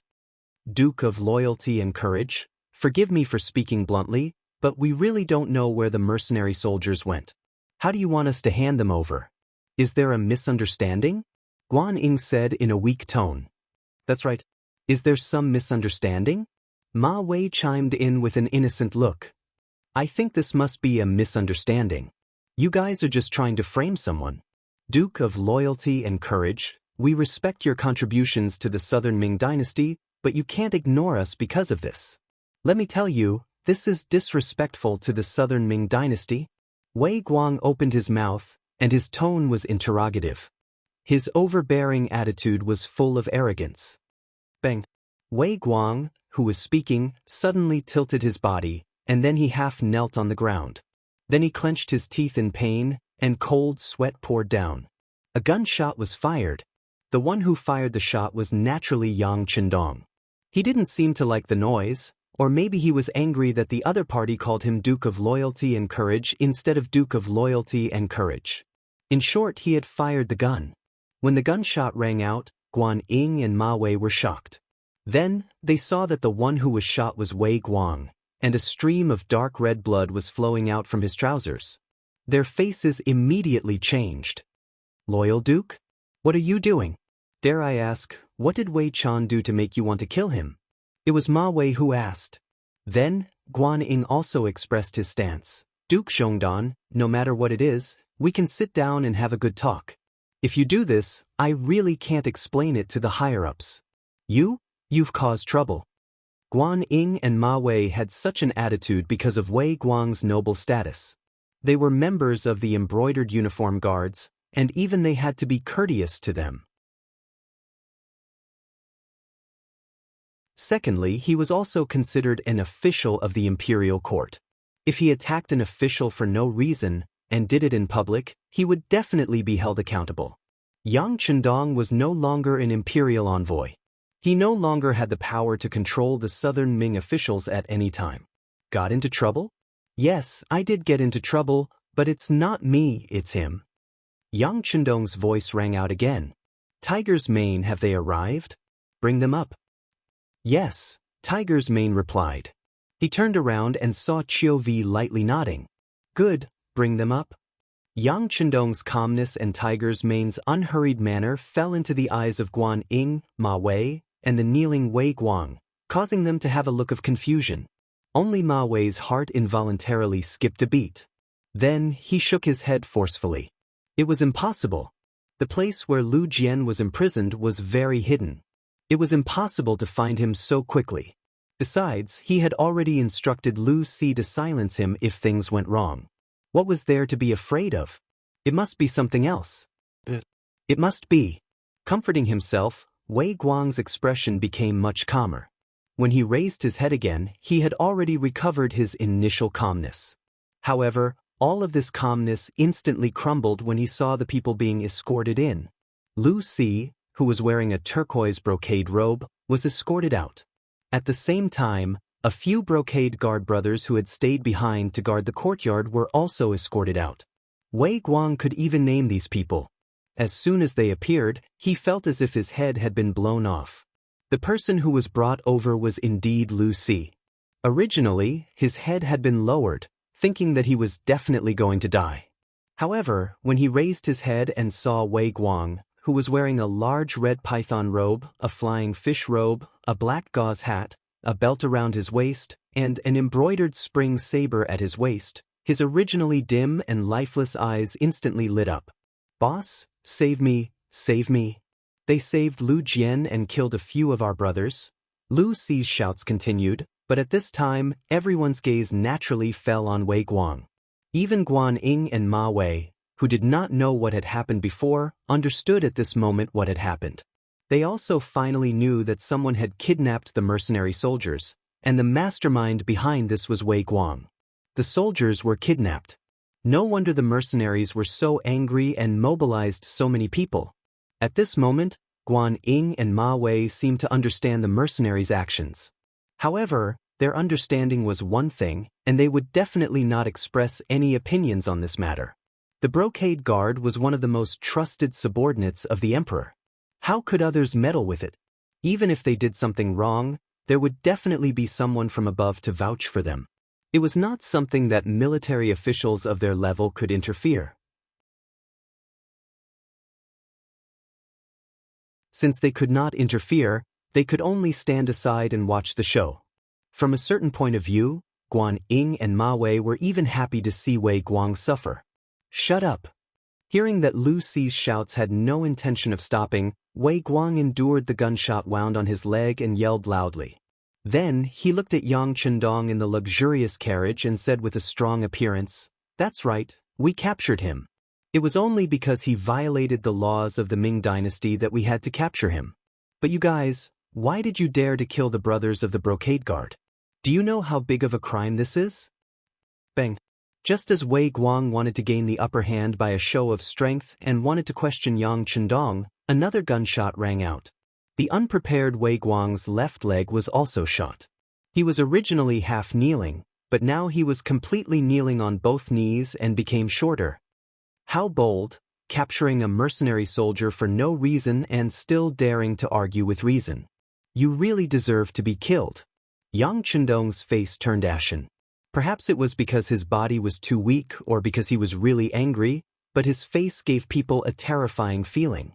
When Yang Chendong said that he deserved to be killed, Tiger's Mane nodded his head and nodded towards Ba Daojiang and Peng Yu of the first guard team. The two of them strode to the kneeling Wei Guang and lifted him into the air with one arm each. What are you doing? What are you doing? I am the commander of the Brocade Guard, Qian Shi. I was personally appointed by the emperor. I am an official of the imperial court. You have no right to do anything to me, no. As if he felt something, Wei Guang struggled and shouted loudly, explaining the severity of the situation. Deal with them one by one, from small to large, cough. Yang Chendong didn't pay attention to the shouting Wei Guang, but after saying this to Hu Mang, he leaned back, gasping, and his chest was constantly undulating at this moment. Young master, you need to take care of your body. Hu Mang blurted out this sentence unconsciously. It seemed that Yang Chendong's acting was too good, and he was speaking from his own feelings. However, Guan Ying and Ma Wei, who were about to plead for leniency, shut their mouths when they heard this. Yang Chendong was sick like this. Logically speaking, he should be recuperating, but he still walked out. This showed how important this matter was. Wei Guang brought this upon himself. If they pleaded now, it would seem that this matter had something to do with them. But who knew if the angry Yang Chendong would take care of them as well? Since it was none of his business, he could just let it go. If there were any benefits to be gained from telling him, he could still take the risk and give it a try. But the people of the embroidered uniform guards had always been ungrateful. Even if they spoke up for him now, when they committed a crime in the future, they would not be lenient. If that was the case, why take the risk? No one spoke up for Wei Guang and the others. Tiger's Mane was naturally more straightforward when it came to doing things. First, he and Beta Persei each took a machete. Then, they came in front of the ordinary embroidered uniform guards who were brought here. With a raise of their right arm, their heads were separated from their bodies. Tiger's Mane and Beta Persei took turns to kill the other embroidered uniform guards. When it was Beta Persei's turn to raise his machete to kill Lu Si, he actually wet his pants. Then he shouted loudly, "Don't kill me, I know who poisoned the Duke of Loyalty." Beta Persei, who had already raised his machete and was about to swing it down, suddenly stopped. It was as if he had been immobilized. "Lu Si, do you not want to live anymore? Aren't you afraid that all 9 generations of your family will be executed?" Wei Guang, who was still emphasizing his identity to intimidate others not to touch him, suddenly heard Lu Si's words. His expression changed drastically, and cold sweat flowed down his face. As a trusted aide, Lu Si had heard Wei Guang mention when he was drunk about the plan of the commander sending Su Munaer to kill Yang Chendong. After he sobered up, Wei Guang even thought of silencing him. But at that time, Lu Si knelt on the ground and swore that he would never speak of this matter. Otherwise, he would die a horrible death. In the end, Wei Guang spared his subordinate's life. Perhaps he also thought that Lu Si would not dare to speak of such an important matter because once it was spread, he would definitely die.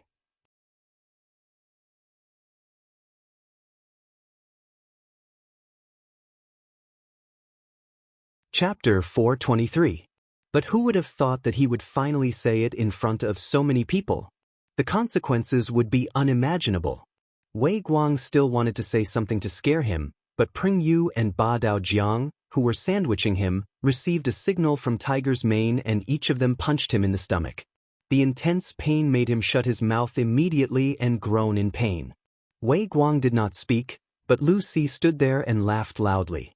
"Execute my entire family? I'm sorry, but my ancestral home is Yunnan's Cheli department. When the Min King rebelled, everyone in my family was killed. No one was spared, so I'm the only one left. What's there to be afraid of?" Lu Si seemed to be venting something. After shouting, he suddenly turned to look at the side of the carriage and fell to his knees. "This lowly one is Lu Si, serving in the Brocade Guard. I have done many heinous things. I know that I have sinned deeply. However, the heavens are virtuous. I want to turn over a new leaf and start anew. I hope that the Duke of Loyalty can give this lowly one a chance. The heavens are indeed benevolent. Tell me everything you know. As long as it's true, I'll let you live. I'll even give you enough money to live the rest of your life. But remember, don't try to bite me. Otherwise, don't blame my gun for not recognizing you." Yang Chendong's voice slowly came out. Then, the carriage turned around and faced the direction where Lu Si knelt on the ground. As the carriage turned around, he gave a signal to Tiger's mane. "Thank you, Duke of Loyalty, for your understanding," Lu Si said with a slightly emotional tone. He believed that since the Duke of Loyalty had made a promise in front of so many people, his life should be saved. With the thought of surviving a calamity, he raised his head and said loudly, "Loyal Duke, the people who wanted to take your life were the embroidered uniform guards. They were afraid that your contributions were too great and would endanger the Emperor, Pucci." Lu Si seemed to want to continue speaking, but a steel saber had already pierced through his back. The tip of the saber continued to drip blood after piercing through his chest. Lu Si used the last of his strength to look sideways. When he saw that the person who killed him was actually his superior, Wei Guang, there was a strong unwillingness in his eyes. After smacking his lips twice, he leaned back heavily with his eyes staring at the sky. He couldn't be more dead than he already was. The person who killed Lu Si was Wei Guang. Just now, for some reason, Pring Yu and Ba Daojiang, who were originally holding him down, suddenly loosened their grip, giving him a chance to catch his breath. Then he heard Lu Si's voice. How could Wei Guang listen to him when he was telling the truth? Lu Si no longer had any relatives. Naturally, he was not afraid of being executed. However, his family members were all in Nanjing. If something really happened to them and he died, what about his family members? For his family, Wei Guang, who forced himself to take a breath, suddenly flew up and used the last trace of internal qi in his body to stab Lu Si, who was telling the truth, through his heart. Lu Si was finally dead. Although before he died, he said that it was the genie guards who killed Yang Chendong. Fortunately, he didn't say the real mastermind behind the scenes. Everything was delayed. Wei Guang let out a long sigh of relief in his heart. When he raised his head to look at Yang Chendong, his voice was fierce and resolute as he said, "That's right, I did it. I arranged for someone to poison you. I just didn't expect your life to be so tough that you still didn't die. But it doesn't matter. It seems that you only have half of your life left. You will spend the rest of your life in pain. In this way, my goal has been achieved. I have achieved it." After saying this, Wei Guang, who was laughing, suddenly put the spring embroidery saber across his neck, as if he was going to die. "Hurry up and take the saber." Yang Chendong shouted anxiously. But in the end, it was still too late. Without waiting for the others to do anything, the saber had already slit its owner's neck. Then, blood splattered. Wei Guang fell to the ground with a plop, without a trace of life or breath. Wei Guang had committed suicide. This scene made Guan Ying and Ma Wei's hearts jump. The change in front of their eyes was so fast that it was completely out of their expectations. However, they quickly calmed down and thought through everything. For Guan Ying, he even had a draft in his mind on how he was going to report today's matter to the court. It was nothing more than Wei Guang, who was jealous of the Duke of Loyalty's contributions, sending people to poison him. Then, seeing that he didn't die, he sent people to capture the mercenary soldiers, wanting to know how deeply the Duke of Loyalty had been poisoned. However, everything was discovered by the Duke of Loyalty. Then he committed suicide in front of everyone. Regardless of what Guan Ying and Ma Wei thought, after seeing Wei Guang commit suicide, the resentment in Yang Chendong's heart could be considered to have been vented a little. Su Munair had already said that the person who arranged for her to come to Yang Chendong's side and asked her to wait for an opportunity to make a move. The person who sent the poison bun was the commander of the embroidered uniform guards, Menda. This time, Wei Guang came to the sect to clarify this matter. The embroidered uniform guards were the emperor's personal guards. Only the emperor had the authority to kill the people there. Otherwise, no matter how heinous the crime was, it wasn't something that others could casually touch. It was the same for Yang Chendong.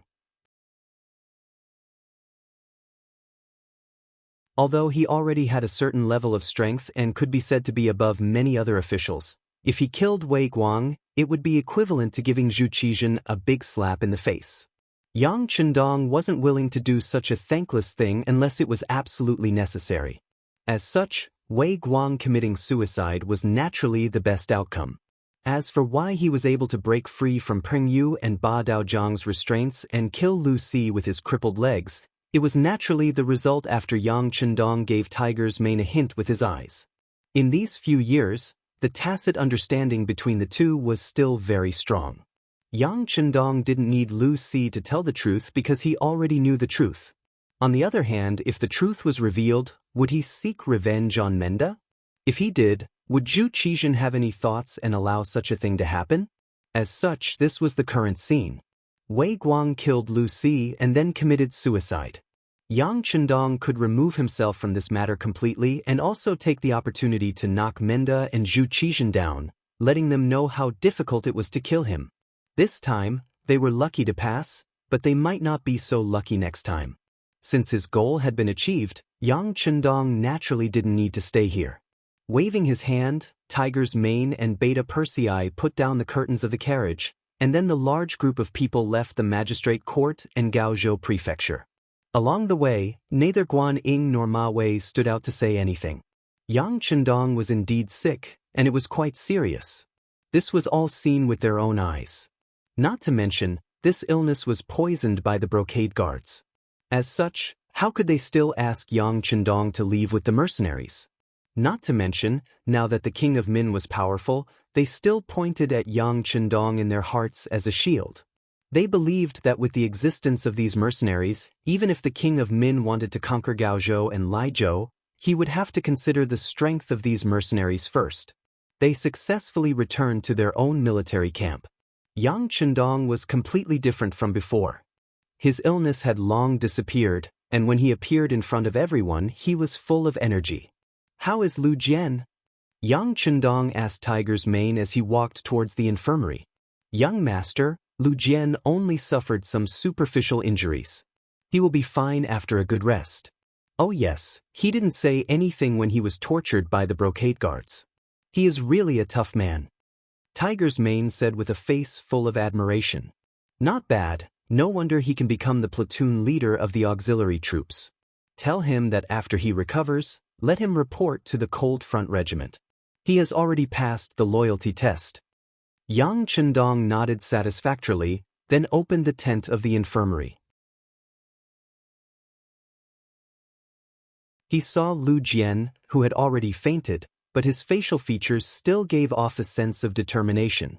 Looking at Lu Jian, who was almost covered in wounds, Yang Chendong sighed and said, "Look, this is our warrior. How brave and tenacious. This is a true man. Tell all the Cold Front Regiment and auxiliary troops to learn from Lu Jian. Also, give Lu Jian a silver medal. This is the reward he deserves." Hearing about the silver medal, Tiger's Mane nodded heavily. "That is indeed the case. I will pass down the young master's order immediately." At this moment, Lu Jian was still in a coma. However, if he woke up and heard these words, he would definitely be extremely excited. One must know that the military medal not only represented personal glory, but it could also be converted into cash when faced with difficulties. This was set by Yang Chendong before he announced the medal system. This was because he was afraid that the country's heroes would face difficulties one day.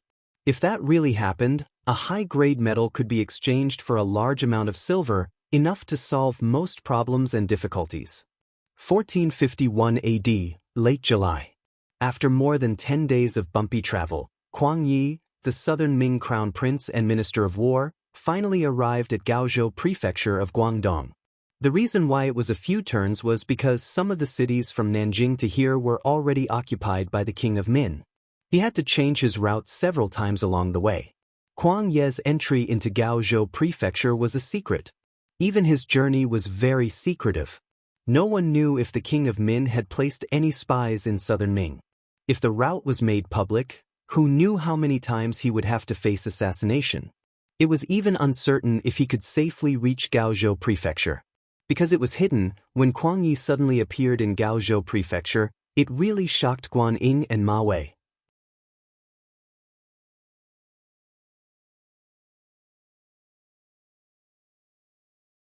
Chapter 424. The journey was too long, and the journey was not peaceful. The news that Kuang Yi had regained his power and was promoted half a rank hadn't reached here yet. So when he saw Kuang Yi appear, Guan Ying's face was full of shock. His first feeling was that his teacher had been kicked out of the capital by Ying's zone. "Greetings, Lord Kuang." Ma Wei also broke out in a cold sweat. He also didn't know what had happened to this old minister recently. However, since he was here, he still had to be respectful. After leaving here, he would immediately send someone to the capital to find out more about Kuang Yi. Kuang Ye's eyes fell on the two's expressions. This old man who was over 60 years old was extremely wise and far-sighted. With a single glance, he saw through the two's thoughts. Chuckling, he said, "Generals, there is no need to be surprised. This old man came to Gaozhou Prefecture under the Emperor's orders. All right. The Emperor empathized with my loyalty and bravery and specially conferred me the title of Grand Tutor to the Crown Prince." Guan Ying Ma became excited when he heard the Crown Prince's words. He clasped his hands and said, "Congratulations, teacher." "Congratulations, Lord Kuang." Ma Wei also quickly changed the way he addressed Kuang Yi.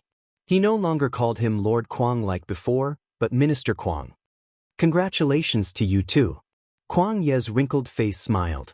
He had seen Ma Wei's performance just now. His attitude towards these people was only perfunctory. Firstly, this was not a direct descendant that he had nurtured, and secondly, the other party was the commander of the Guangdong Guards, a martial official of the 3 ranks. If he was too close to the other party, once this news reached the court and reached the emperor's ears, who knew what kind of adverse effects it would bring? Maintaining a certain distance and only maintaining the relationship of a superior and subordinate was how an evergreen official should behave. "Teacher, something happened a few days ago. I have secretly reported it to the imperial court, but I don't think you know about it." After the pleasantries, Guan Ying said carefully, "What is it?" Kuang Yi had a bad feeling when he heard that Guan Ying had secretly reported it to the imperial court. He knew that ordinary small matters couldn't be reported, especially when the situation was so unstable. Trivial matters couldn't be reported. He also understood Guan Ying's character. Guan Ying was far-sighted and would not be entangled over such a small matter. Now that Guan Ying had brought it up in such a serious manner, it could not be anything good. "Teacher, Wei Guang of the Imperial Court's Brocade Guard has died. He committed suicide in front of us." The reason for his death was...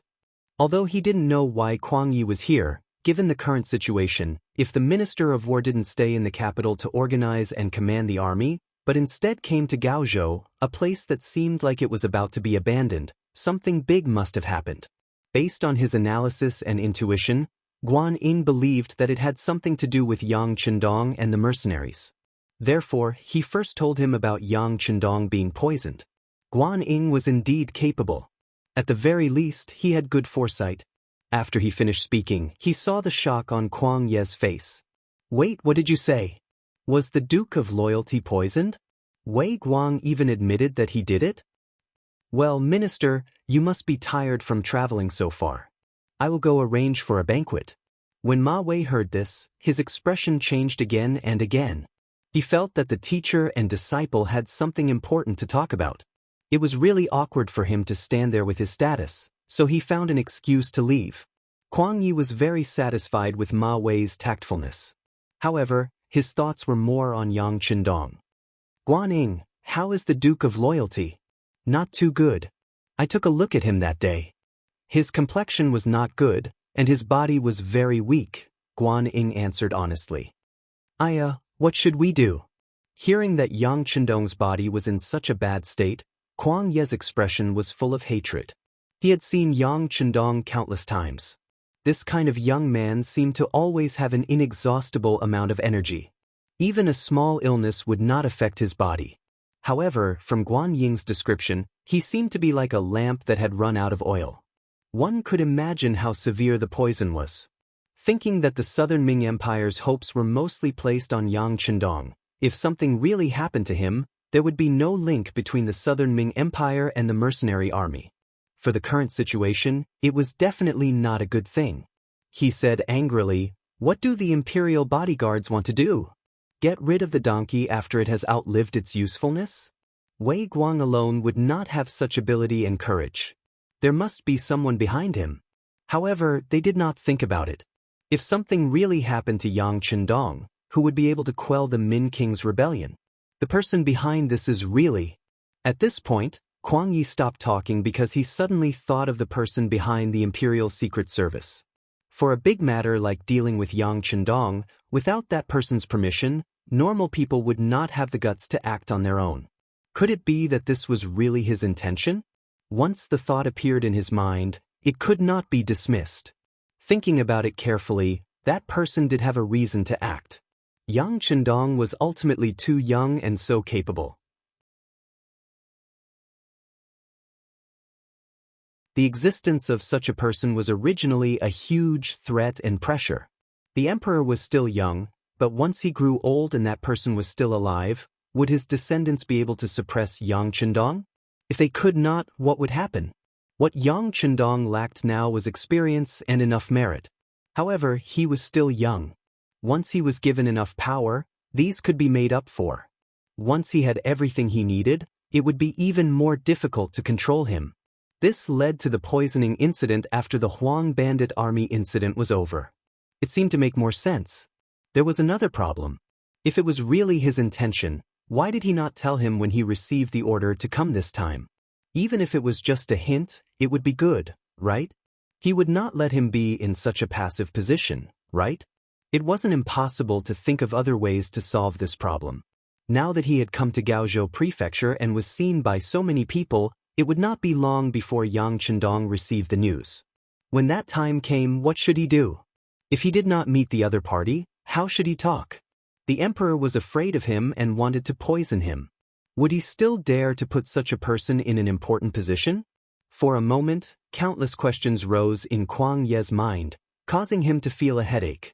He originally thought that after coming to Gaozhou Prefecture and seeing Yang Chendong and promising him many benefits, he would have a chance to persuade this person to help him. But now, it seemed that everything was going to be overturned. He also felt helpless. Teacher. Seeing that Kwang Yi seemed to be in a daze, Guan Ying carefully called out to him. HM?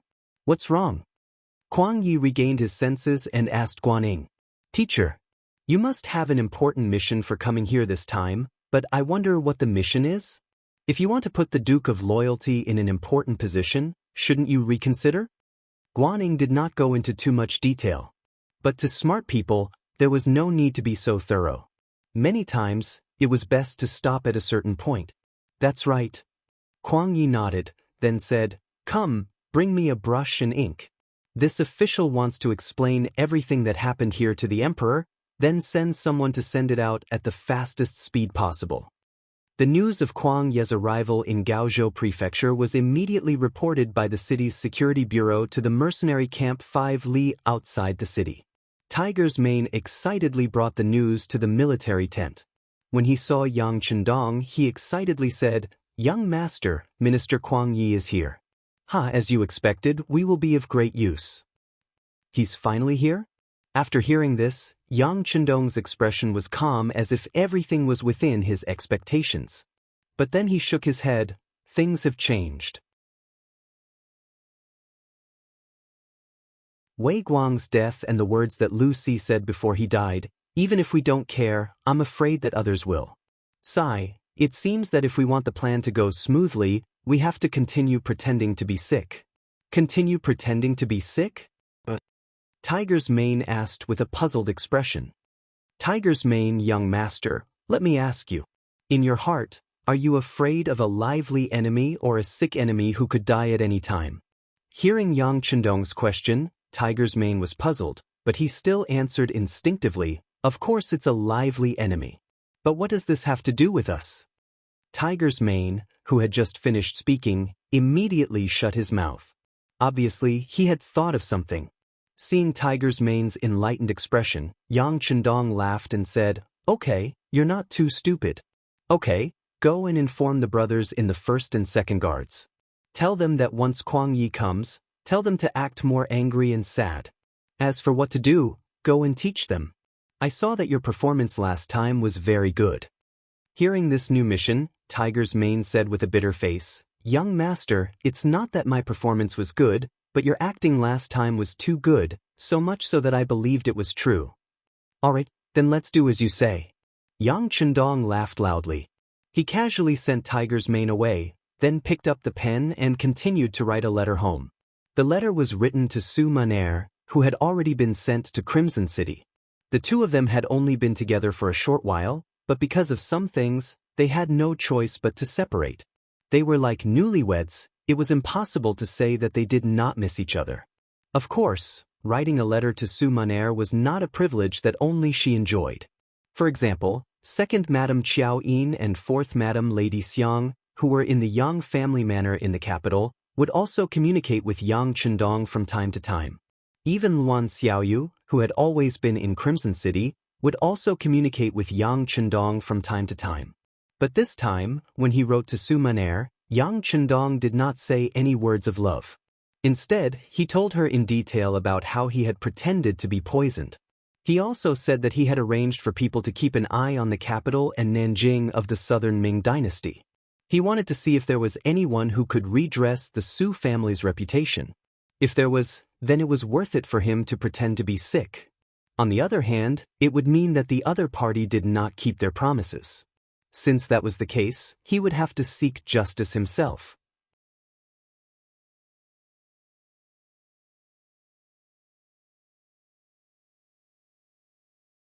Chapter 425. Early the next morning, an unexpected guest arrived at the mercenaries' camp. Guan Ying and Ma Wei were standing behind the old man.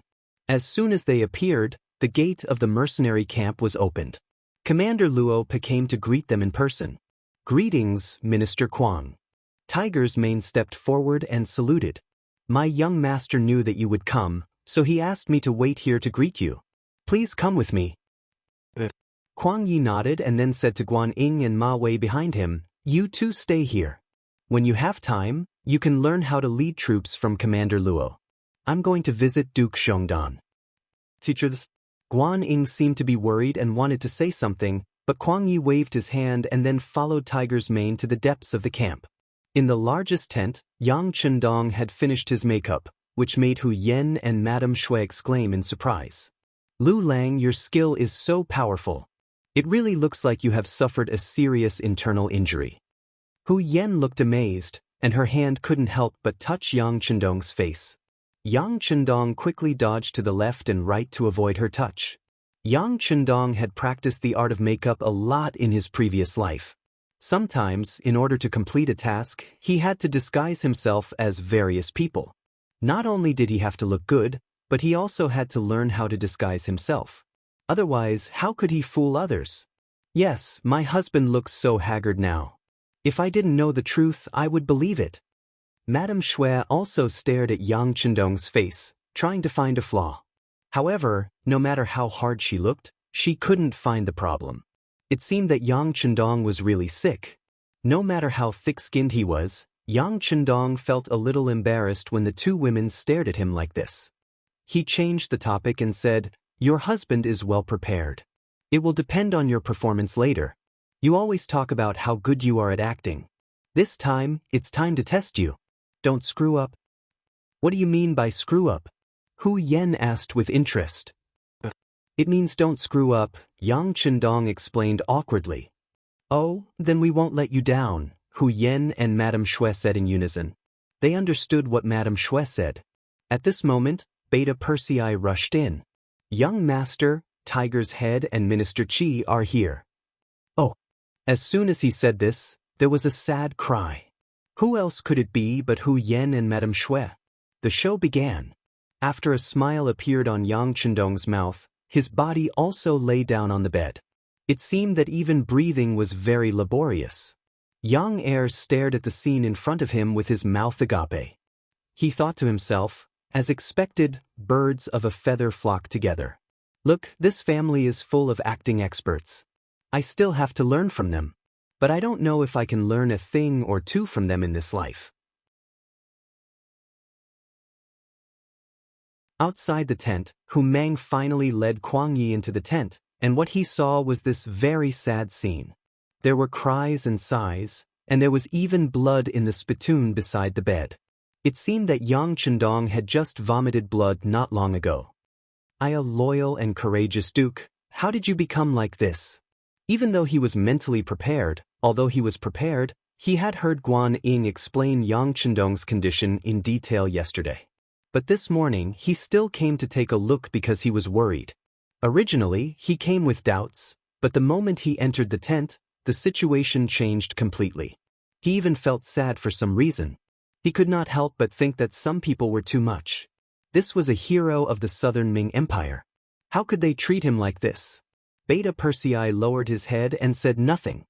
He moved a chair to the side of the bed, as if to let Kuang Yi sit down. But the sound of the chair slamming on the ground showed his attitude towards Kuang Yi. He was extremely unwelcome. Beta Persei?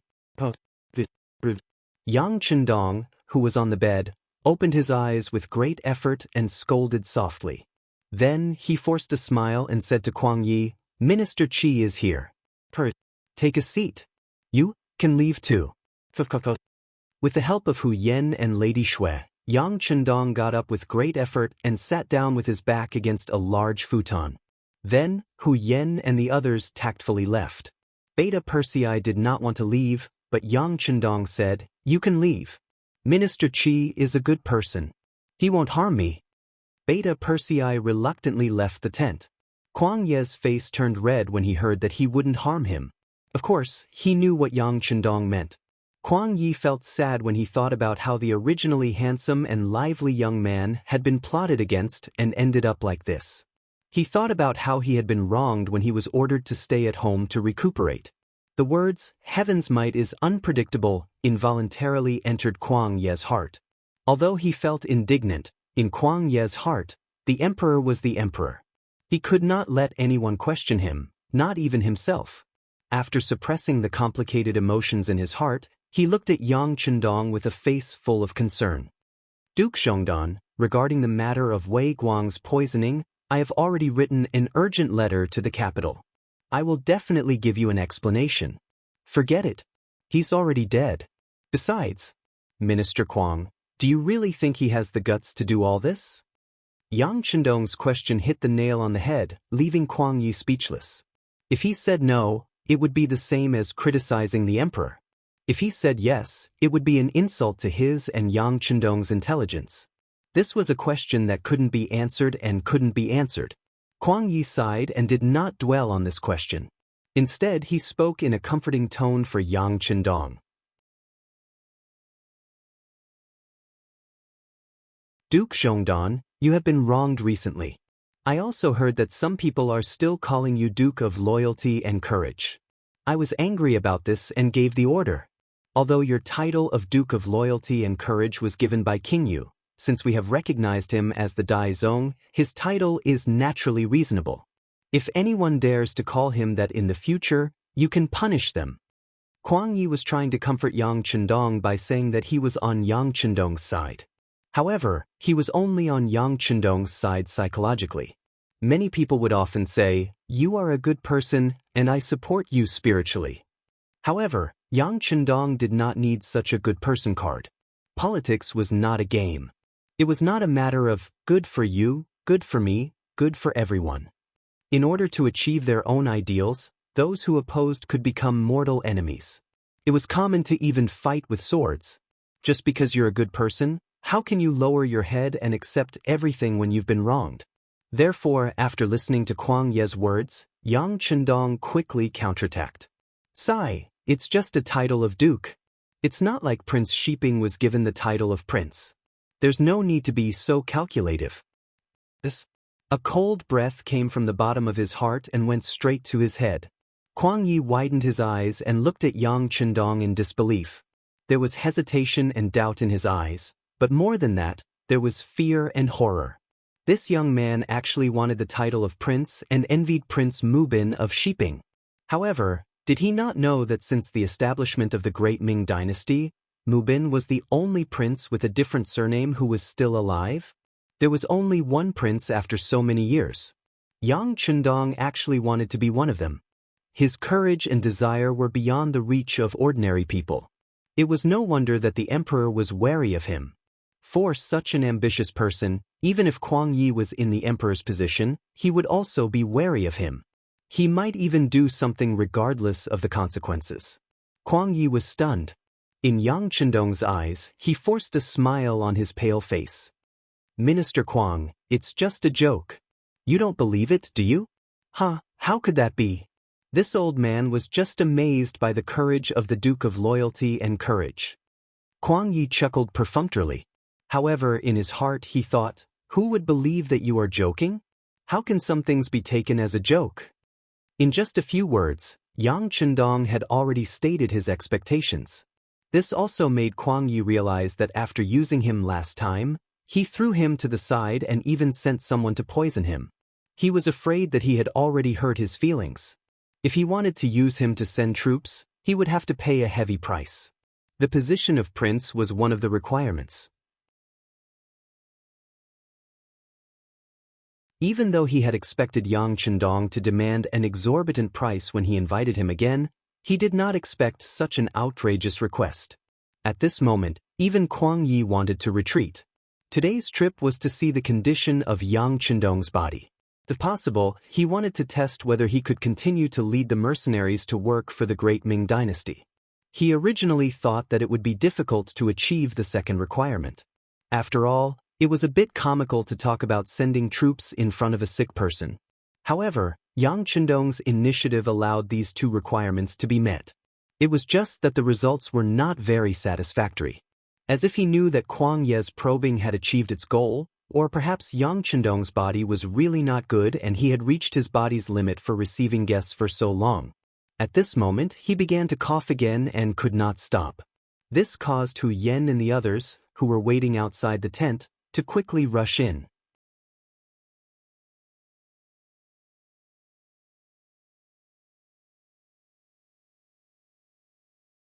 Chapter 426.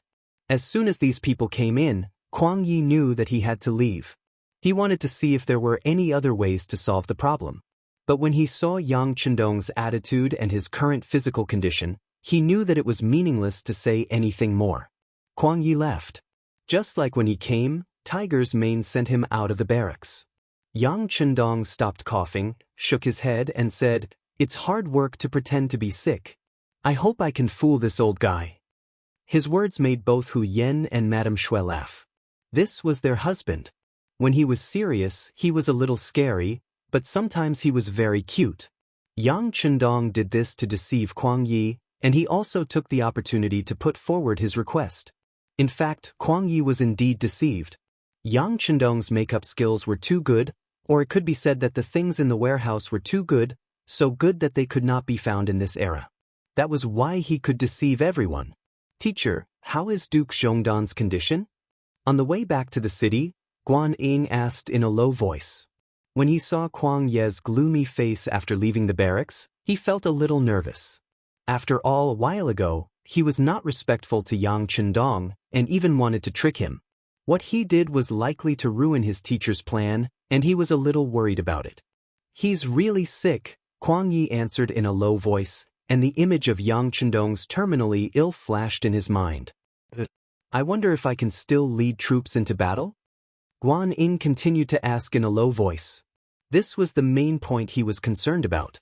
He had already received the news that King of Min's faction had begun to deploy troops and generals while stabilizing the current results. They were preparing to expand the results of the war. As one of the occupied areas, Guangdong was obviously intolerable. That was to say, even if they did not take the initiative to attack, it would not be long before King Min took the initiative to deal with them. Lead the army to fight? Kuang Yi shook his head. Who knows? However, if you want him to fight, you have to agree to one of his conditions. You have to become a king like Shiping Wang Mubin. Kuang Yi whispered when he saw that no one else was around. What? Crowned king?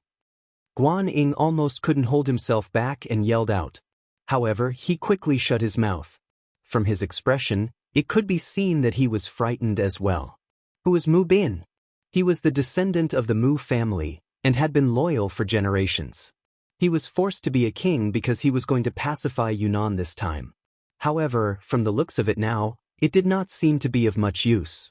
This was because the commander-in-chief knew that the failure of Dong Xing, this stupid teammate, had prevented him from unleashing his full strength. But in any case, Mu Bin, who was crowned as a king, was like a nail nailed to the back of King of Min, so that they could not attack Nanjing with all their strength. From this point of view, the crowning as a king had some effect. Who was Yang Chendong?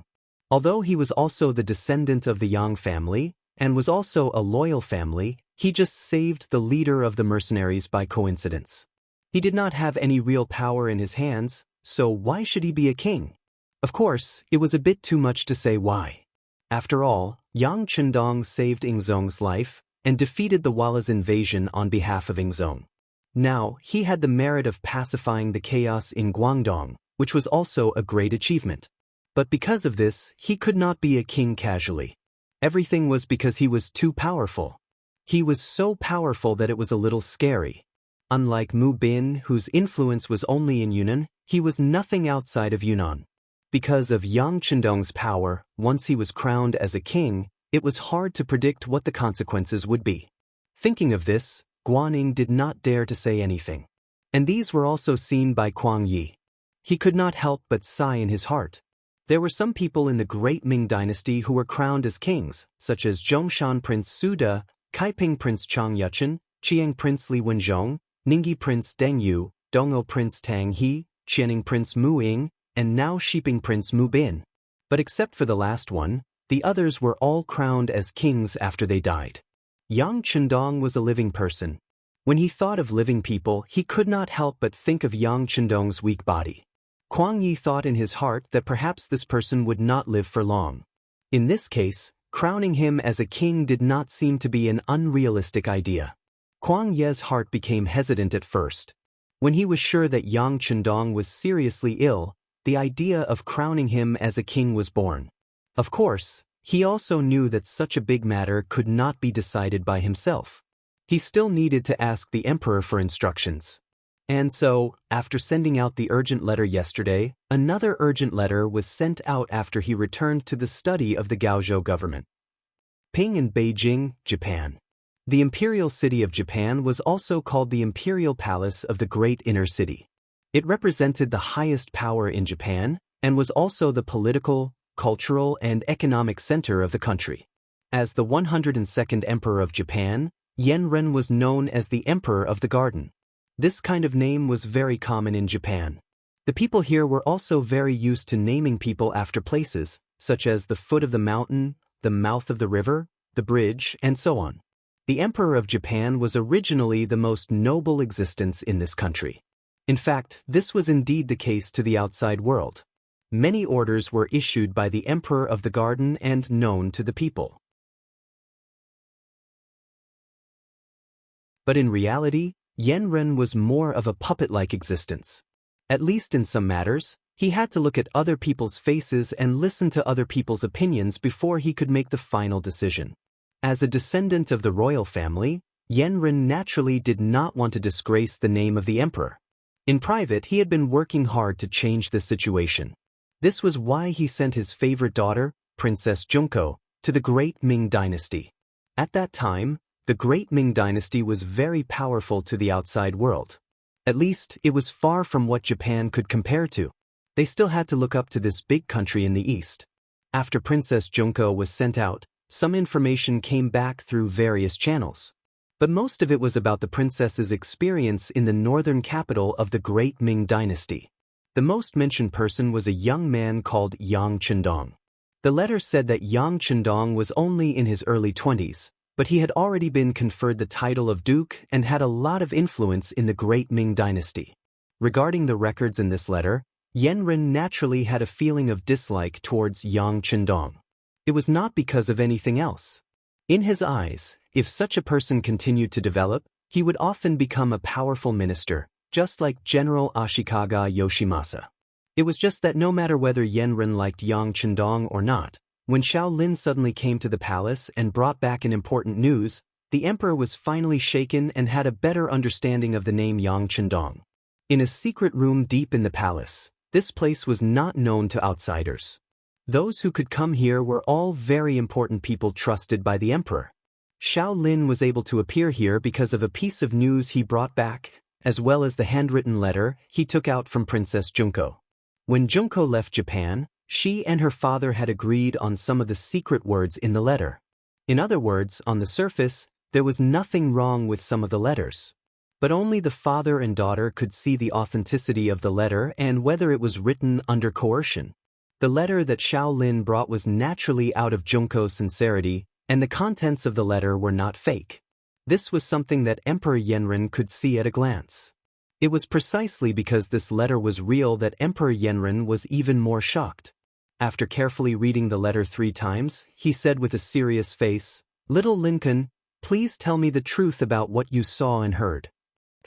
Xiao Lin nodded and then told him in detail how he met Yang Chendong for the first time with the princess, how he was chased and had to live in the Yang family village, and everything he saw later. It took more than an hour for Xiao Lin to finish telling the story. Then he looked at Yen Ren, who should be respected the most in Japan, and said, "Your Majesty, this Duke of Zhongdan is the most powerful and capable young man I have ever seen. It seems that there is nothing he can't do, and there seems to be nothing he can't solve."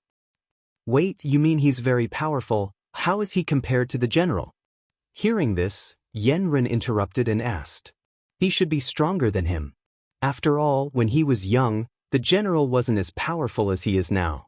Xiao Lin only hesitated for a moment before giving the answer quickly. Swish, swish, swish, swish. Yen Ren seemed to be very satisfied with such an answer and kept nodding his head. "All right, tell me about the cannon." It was no wonder that he asked this question. A cannon was priced at 10 million taels of silver.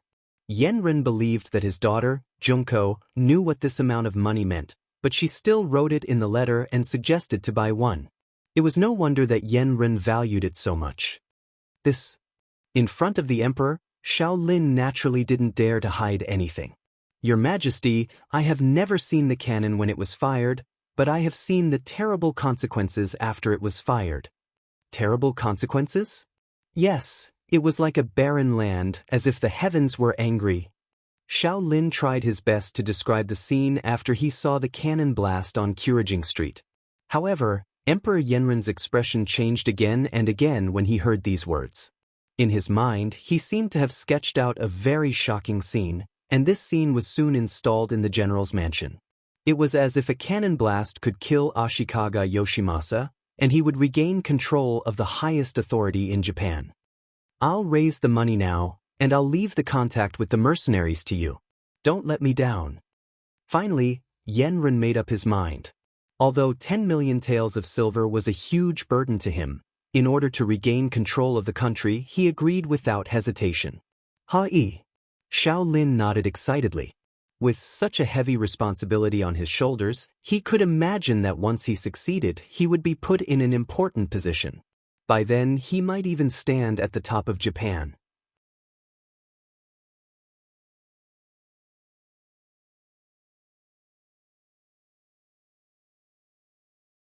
Chapter 427. The mercenary camp outside Gaozhou Prefecture. The Emperor of Japan agreed to buy cannons and prepared 10 million taels of silver for this purpose. The news had already been sent to him. After reading it, Yang Chendong only ordered everything to proceed according to plan and handed it over to Commander Gao Xiong to handle. He threw this piece of information aside. Compared to Japan, which was far away at sea, Yang Chendong was more concerned about the situation in front of him. He was more concerned about whether or not he could be crowned king. Originally, Yang Chendong did not have such extravagant hopes. He only thought about how to use war to expand his military strength and get more things he needed. After all, if Leng Feng wanted to develop, it would not be possible without a sufficient population base. He did not want to use outsiders and trusted the Han people more, so he could only set his sights on the Great Ming. Facts had also proven that war was indeed the best way to test the strength of an army. At the same time, it was also the best opportunity to expand the army. He had obtained so many soldiers and taels of silver just by wiping out a motley crew of yellow bandits with only a few 100,000 people. This made Yang Chendong see the benefits that war could bring to him. However, he did not expect that the situation in Yunnan was so critical that Ingzong Qizhen threw aside the laws of the ancestors and gave Marquis Shiping the title of King of Shiping. One should not underestimate this title of king with a different surname.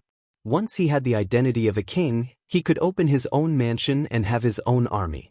Although the number of people could not exceed 3,000, for Yang Chendong, once he had this kind of power, there were probably not many places in the world that he could not go. There were too many benefits to becoming a king, so it was not an example. This made Yang Chendong very excited.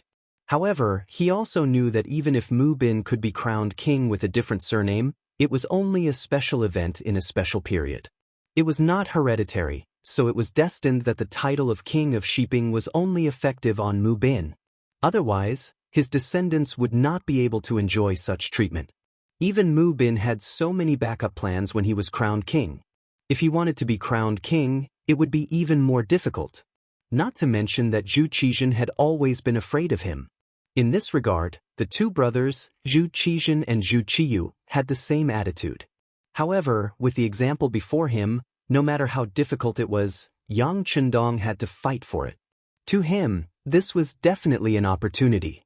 In the words of the commoners, if they missed this opportunity, they might not be able to find it again. With this goal in mind, when Kuang Yi came to visit him, he mentioned that he was very envious of Kuang Yi being conferred the title of king.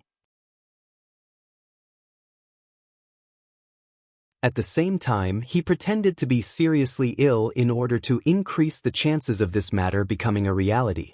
Of course, if he really wanted Zhu Qizhen to relent, just doing this was not enough.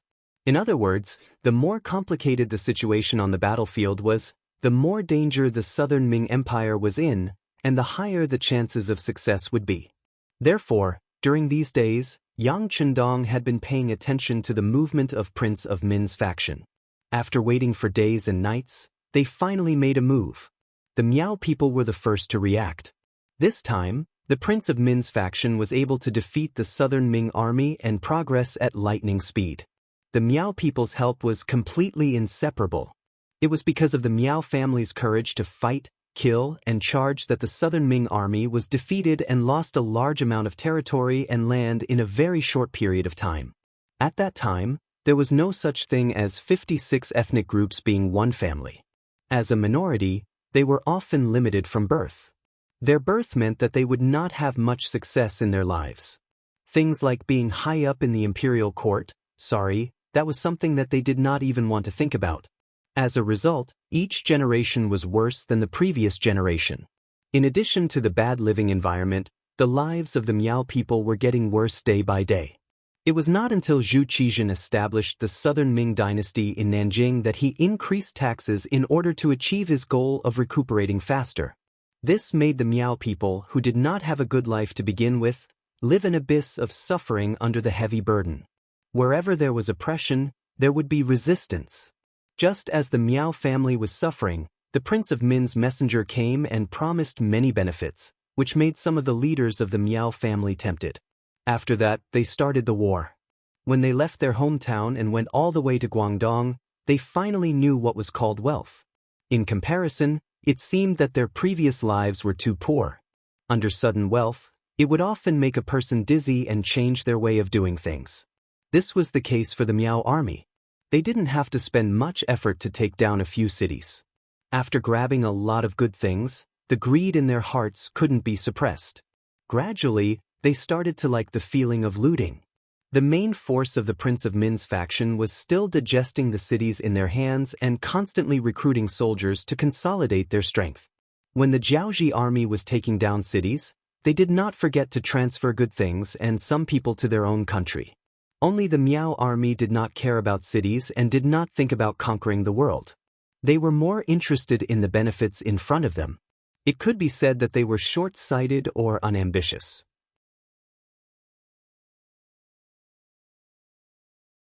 In short, they were the fiercest when it came to attacking cities. Often, after taking down a city, they would loot for a few days.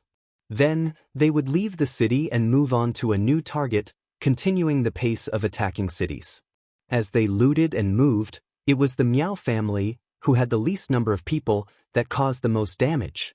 In less than a month, they had destroyed more than a dozen cities and state capitals, and the number of people affected by the disaster had reached more than 1 million.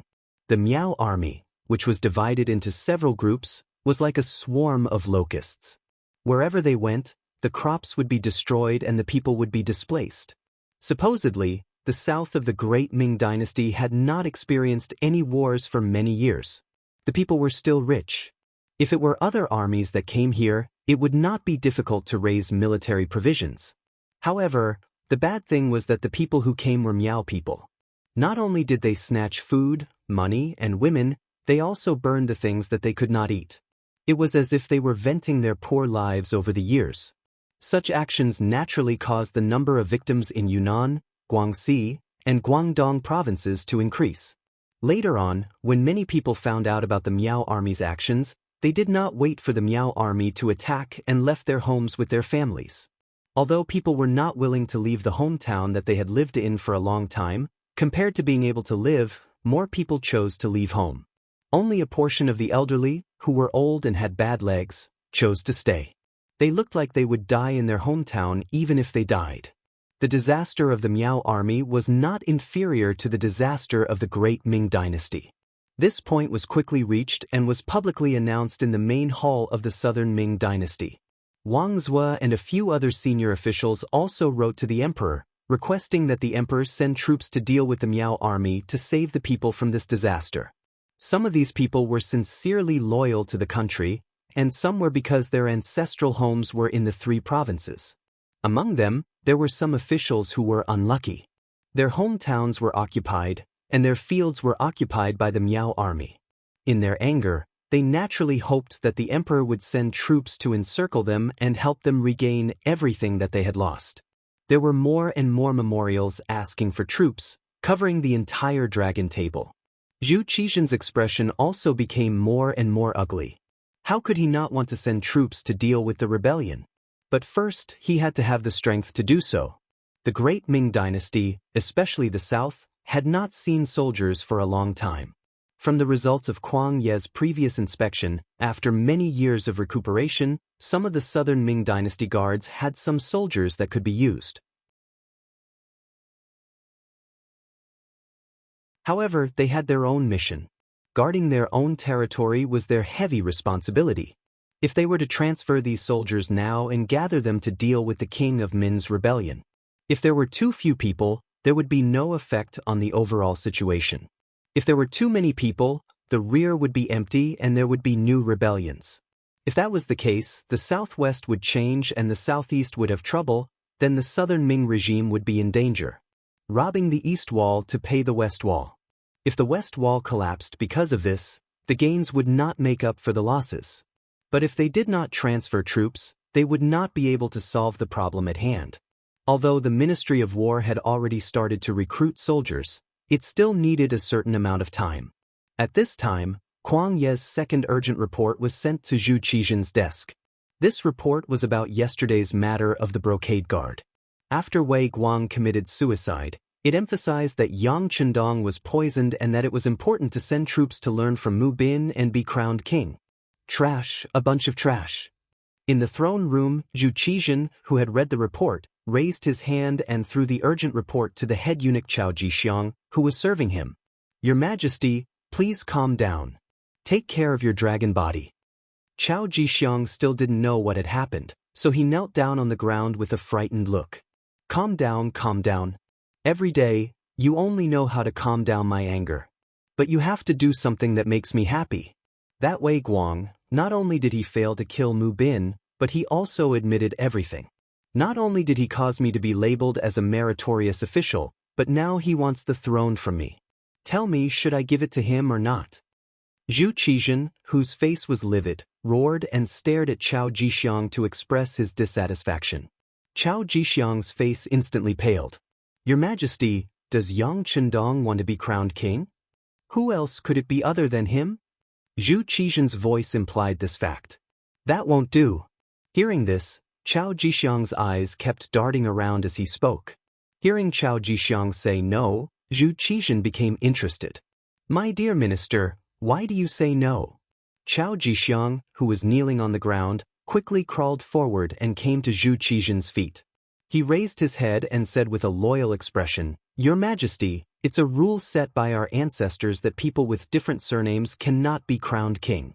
King Sheeping is an exception, but it turns out that it's not very useful to be crowned king with different surnames. Moreover, if we give it to whoever wants it, the world will be in chaos. Once the world is at peace, how will we deal with them? I'm afraid we can't get rid of them." You're tuning in to the Passion Pages YouTube channel. We're so grateful for your support, and don't forget to subscribe to join us on this incredible journey through captivating stories. Your generosity through donations truly makes a world of difference, as it's the primary source of revenue that allows me to expand and enhance this channel for you. Thank you from the bottom of my heart for being a part of this adventure.